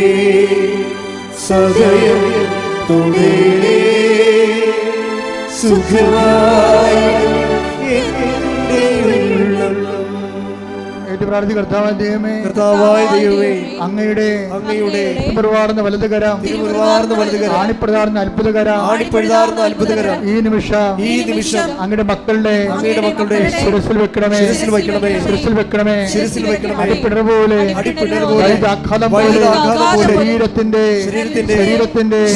ഓരോ കോശങ്ങളിലേക്ക്, ഓരോ കോശങ്ങളിലേക്ക്, ഓരോ പേശികളിലേക്ക്, ഓരോ ഞരമ്പുകളിലേക്ക്, അസ്ഥിരന്ധനങ്ങളിലേക്ക് കർത്താവിന്റെ രക്തം പടരട്ടെ, അസ്ഥിരന്ധനങ്ങളിലേക്ക് കർത്താവിന്റെ രക്തം പടരട്ടെ. ക്യാൻസർ രോഗങ്ങള്, രോഗങ്ങള്, ഉദരാശ രോഗങ്ങള്, ഈശോയുടെ രോഗങ്ങള്, ഫിസ്റ്റുല രോഗങ്ങള്, ഗർഭാശ രോഗങ്ങള്, ആമാശ രോഗങ്ങള്, കുടലിന്റെ ചുരുക്കങ്ങള്, കുടലിന്റെ അൾസറ്, എല്ലാ രോഗങ്ങള് യേശുവിന്റെ നാമത്തിൽ, ജനിതക രോഗങ്ങള്, ജനിതക രോഗങ്ങള് യേശുവിന്റെ നാമത്തിൽ മാറിപ്പോകട്ടെ, മാറിപ്പോകട്ടെ. ഹല്ലേലൂയ, ഹല്ലേലൂയ, ഹല്ലേലൂയ. യേശുവേ ഹല്ലേലൂയ, ഹല്ലേലൂയ, ഹല്ലേലൂയ, ഹല്ലേലൂയ, ഹല്ലേലൂയ. യേശുവേ നന്ദി, ഹല്ലേലൂയ. അരികിൽ വരേണേ സദയം തുടരേ സുഖമായി എന്റെ ഉള്ളം അരികിൽ വരേണേ സദയം തുടരേ സുഖമായി എന്റെ ഉള്ളം. പരിശുദ്ധ പരമ ദിവ്യകാരുണ്യത്തിന്, പരിശുദ്ധ പരമ ദിവ്യകാരുണ്യത്തിന്, പരിശുദ്ധ പരമ ദിവ്യകാരുണ്യത്തിന് ശിരസ് വെച്ചുകൊണ്ട് സ്തുതിക്കട്ടെ. കർത്താവേ, നിന്റെ ഉന്നതമായ നാമത്തിന് സ്വന്തം ചെയ്യുന്നു. ജോലിയില്ലാത്ത മക്കൾ പ്രാർത്ഥിക്കുന്നുണ്ട് കർത്താവേ. വീടില്ലാത്തവര്, വഴിയില്ലാത്തവര്, സർട്ടിഫിക്കറ്റുകൾ ലഭിക്കാത്തവര്, വിവാഹം ഒത്തു വരാത്തവര്, കർത്താവ് ഒത്തുവന്ന വിവാഹം കർത്താവെ വിടുവിച്ച്, കർത്താവ് ഡൈവേഴ്സായി പോകുന്നവര്, കുടുംബക്കോടതി കേസിരിക്കുന്നവര്, സ്ഥലത്തിൻ്റെ കേസുകൾ, അതുപോലെ തന്നെ പല ഭാഗോടമ്പയുടെ കേസുകൾ, കർത്താവ് പലതരത്തിൽ വിദേശ ജോലികൾ നഷ്ടപ്പെടുന്നവര്, വിസ നഷ്ടപ്പെടുന്നവർ, വിസ പുതുക്കി കിട്ടാത്തവർ, കർത്താവ് അവിടെ PR ലഭിക്കാത്തവർ, നാട്ടിൽ കർത്താവ് ജോലിയില്ലാത്തവർ, ഗവൺമെൻറ് ജോലിയും അതുപോലെ നാട്ടിലുള്ള മറ്റ് പ്രൈവറ്റ് സ്ഥാപനങ്ങളിൽ ജോലി ചെയ്യുന്നവർ, അവിടെ ഉണ്ടാകുന്ന പിരിമുറുക്കങ്ങൾ, അവ മുതൽ ജോലി നഷ്ടപ്പെടുന്ന അവസ്ഥകൾ, ഓരോ വിഷയങ്ങൾ കർത്താവ് പഠിച്ചുകൊണ്ടിരിക്കുന്ന കുഞ്ഞുങ്ങൾ, കുഞ്ഞുങ്ങൾ, SSLC പരീക്ഷ എഴുതിക്കൊണ്ടിരിക്കുന്ന മക്കൾ, അതുപോലെ തന്നെ ബോർഡ് എക്സാം എഴുതിക്കൊണ്ടിരിക്കുന്ന മക്കൾ, മറ്റ് ഉന്നത പരീക്ഷകൾ, മറ്റ് പരീക്ഷകൾ, അതുപോലെ ബോർഡ് എക്സാം, അതുപോലെ തന്നെയുള്ള ഓരോ പരീക്ഷ, നൈപുണ്യ പരീക്ഷകൾ, മത്സര പരീക്ഷകൾ, യോഗ്യതാ പരീക്ഷകൾ അറ്റൻഡ് ചെയ്തുകൊണ്ടിരിക്കുന്നവർ, അത് പരാജയപ്പെട്ടു പോയവർ, പലവട്ടം പരാജയപ്പെട്ടവർ, സങ്കടപ്പെട്ട് ജീവിക്കുന്നവരെല്ലാവരും തടസ്സങ്ങൾ യേശുവിന്റെ നാമത്തിൽ മാറിപ്പോകട്ടെ. അഭിഷേക വിശുദ്ധിയുടെ വിജ്ഞാനത്തിന്റെ വിജയത്തിന്റെ ആത്മാവിനാൽ അഭിഷേകം ചെയ്യട്ടെ. ഹല്ലേലൂയ ഹല്ലേലൂയ ഹല്ലേലൂയ യേശുവേ നന്ദി. ഹല്ലേലൂയ ഹല്ലേലൂയ ഹല്ലേലൂയ യേശുവേ ആരാധന ആരാധന ആരാധന. ഹല്ലേലൂയ ഹല്ലേലൂയ ഹല്ലേലൂയ ഹല്ലേലൂയ ഹല്ലേലൂയ ഹല്ലേലൂയ യേശുവേ നന്ദി. ഹല്ലേലൂയ ഹല്ലേലൂയ ഹല്ലേലൂയ ഹല്ലേലൂയ.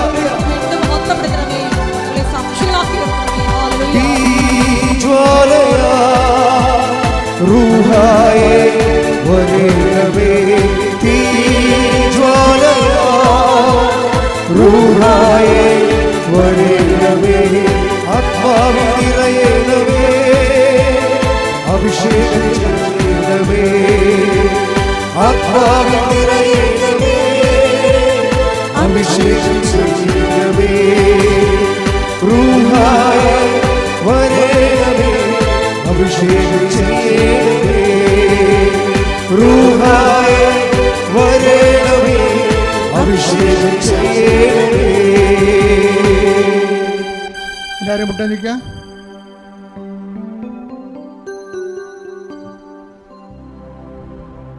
മൗനമായി പ്രാർത്ഥിക്കേണ്ട സമയമാണ്.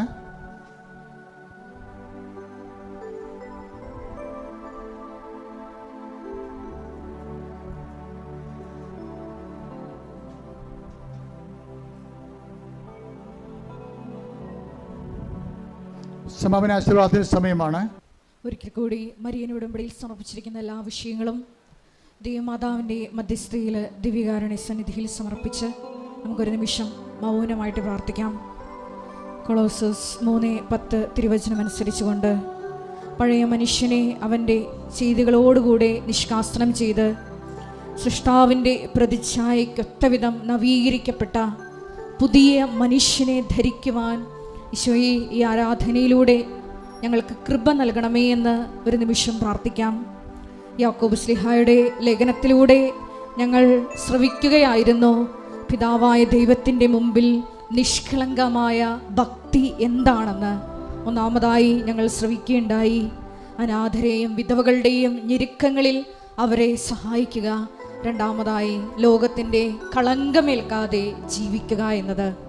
ഈശോയെ മരിയൻ ഉടമ്പടി എടുത്തിരിക്കുന്ന ഞങ്ങളെല്ലാവരും ക്രിസ്തു കൈമാറ്റത്തിലൂടെയും കാരുണ്യ പ്രവർത്തനങ്ങളിലൂടെയും എല്ലാം ഈശോയെ നിൻ്റെ സ്നേഹം ലോകത്തിന് കൈമാറി ലോകത്തിൻ്റെ കളങ്കമേൽക്കാതെ ക്രിസ്തു സാക്ഷികളായി അന്ത്യം വരെയും ജീവിക്കുവാൻ ഞങ്ങളെ അഭിഷേകം ചെയ്യണമേ എന്ന് പ്രാർത്ഥിച്ചുകൊണ്ട് നമുക്ക് ശിരസ്സ് നമിച്ച് ദിവ്യകാരുണ്യനാഥൻ്റെ ആശീർവാദം സ്വീകരിക്കാം.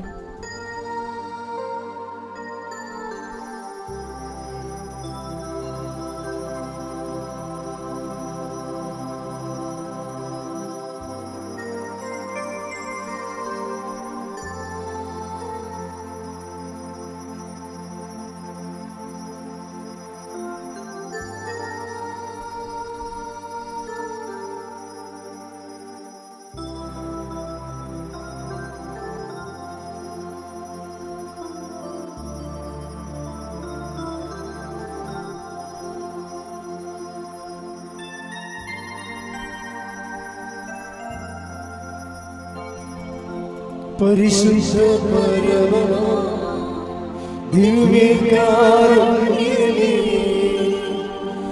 എന്നുമെന്നും അങ്ങേക്കാരാധന. പരിശുദ്ധ പരമ ദിവ്യകാരുണ്യമേ എന്നുമെന്നും അങ്ങേക്കാരാധന. പരിശുദ്ധ പരമ ദിവ്യകാരുണ്യമേ എന്നുമെന്നും അങ്ങേക്കാരാധന.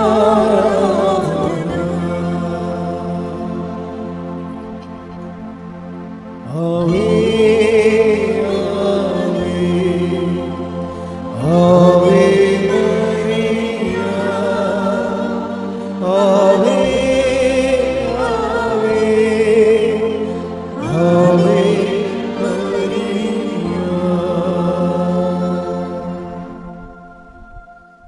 ഇപ്പോൾ 2 അറിയിപ്പുകളുണ്ട്. ഒന്ന്, കൃപാസനത്തിൻ്റെ പേര് പറഞ്ഞ പലരും പല കുടുംബങ്ങളിലും വന്ന് ഓരോരോ പ്രോജക്റ്റുകളൊക്കെ പറഞ്ഞ് അച്ഛൻ പറഞ്ഞു വിട്ടാണെന്ന് പറഞ്ഞ് പൈസ ചോദിക്കുന്നുണ്ട്.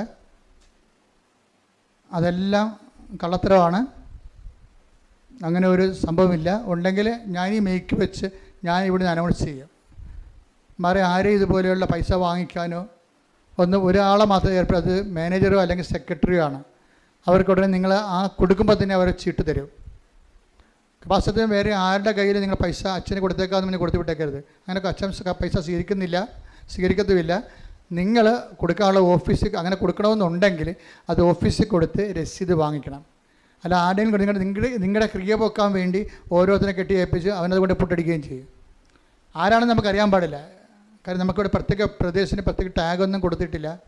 അതുകൊണ്ട് ഇതിൻ്റെ കൂടെ നിന്ന് പ്രവർത്തിക്കുന്നവരൊക്കെ വിചാരിച്ചുകൊണ്ട് നിങ്ങൾ അങ്ങനെയൊന്നും അച്ഛനാരും ചുമതലപ്പെടുത്തിയിട്ടില്ലല്ലോ. ഒരു കാരണവശാലും പണമല്ല, മറ്റ് കൃപാസനത്തിൻ്റെ വിശ്വസംബന്ധമായ കാര്യങ്ങൾ 2 കൗണ്ടറുണ്ട് ഇവിടെ. ഒന്ന് ഫ്രണ്ടിലൊരു കൗണ്ടറുണ്ട്, അവിടെ കൃത്യമായ കാര്യങ്ങൾ അറിയാൻ പറ്റും. പിന്നെ ഇതിൻ്റെ ബാക്കിലൊരു കൗണ്ടറുണ്ട്. ഇവിടെയാണ് കൃപാസനത്തിൻ്റെ കാര്യങ്ങളെല്ലാം കൃത്യമായിട്ട് അറിയാൻ പറ്റുന്ന സ്ഥലങ്ങൾ. അവിടെ പണമിടപാടൊന്നുമില്ല. പണമിടപാട് അങ്ങനെ വേണമെന്നുണ്ടെങ്കിൽ അത് ഓഫീസുമായിട്ട് മാത്രമേ ഉള്ളൂ. അതിന് ഒരു വ്യക്തിയെ ചുമതലപ്പെടുത്തിയിട്ടുണ്ട്. അവരപ്പം തന്നെ രസീത് നിങ്ങൾക്ക് തരികയും ചെയ്യും. അപ്പോൾ ഈ വിഷയം ശ്രദ്ധിക്കണം. രണ്ടാമത് വരുന്നത് ഇവിടെ, അതായത് ഉടമ്പടിയുടെ തിരി ശരിക്കും പറഞ്ഞാൽ പുറത്ത് വെക്കാൻ പറ്റാത്തതാണ്, കൊടുക്കാൻ പറ്റും. കാര്യം നമ്മൾ തന്നെ 10-20 പ്രാവശ്യം പല പ്രാവശ്യമായിട്ട് വെഞ്ചരിച്ചിട്ടാണ് നിങ്ങളുടെ കയ്യിൽ അത് പച്ചയും അതുപോലെ തന്നെ നീലയും തിരി എത്തണത്. ഇനി അച്ഛൻ വെഞ്ചരിച്ചതാണെന്ന് പറഞ്ഞുകൊണ്ട് ഇപ്പം തിരി ഇഷ്ടമുള്ളവർക്ക് വിൽക്കാം, അതൊന്നും നമുക്ക് പ്രശ്നമൊന്നുമില്ല, അതവിടെ വയറ്റിപ്പഴുപ്പാണ്. പക്ഷെ അവിടെ തെറ്റ് വരണത് ഇവരിൽ ചില ആൾക്കാർ, പുറത്ത് വിൽക്കുന്ന ചില ആൾക്കാരെങ്കിലും അച്ഛൻ വെഞ്ചരിച്ചതാണെന്ന് പറഞ്ഞ് നിങ്ങളെ പറ്റിക്കുന്നുണ്ട്. പുറത്തെ തിരികളൊന്നും വെഞ്ചരിച്ചിട്ടില്ല, അത് നമുക്കറിയേണ്ട ആവശ്യമില്ല. അങ്ങനെ ഓരോ കച്ചവടക്കാരും ചന്തയിൽ ഒത്തിരി സാധനം കൊടുക്കും, അതും കൃപാസനോട് യാതൊരു ബന്ധവുമില്ല. ഇനി കൃപാസനത്തിൽ വെഞ്ചരിച്ചതാണെന്നുണ്ടെങ്കിൽ അത് നിങ്ങൾ അകത്ത് കയറിയിട്ട് ആവശ്യമുണ്ടെങ്കിൽ കൗണ്ടറിൽ നിന്ന് ചോദിച്ച് വാങ്ങിക്കണം. ഈ വിഷയത്തിൽ കൃത്യത വരുത്തണമെന്ന് പ്രത്യേകം ഓർപ്പിക്കുന്നു.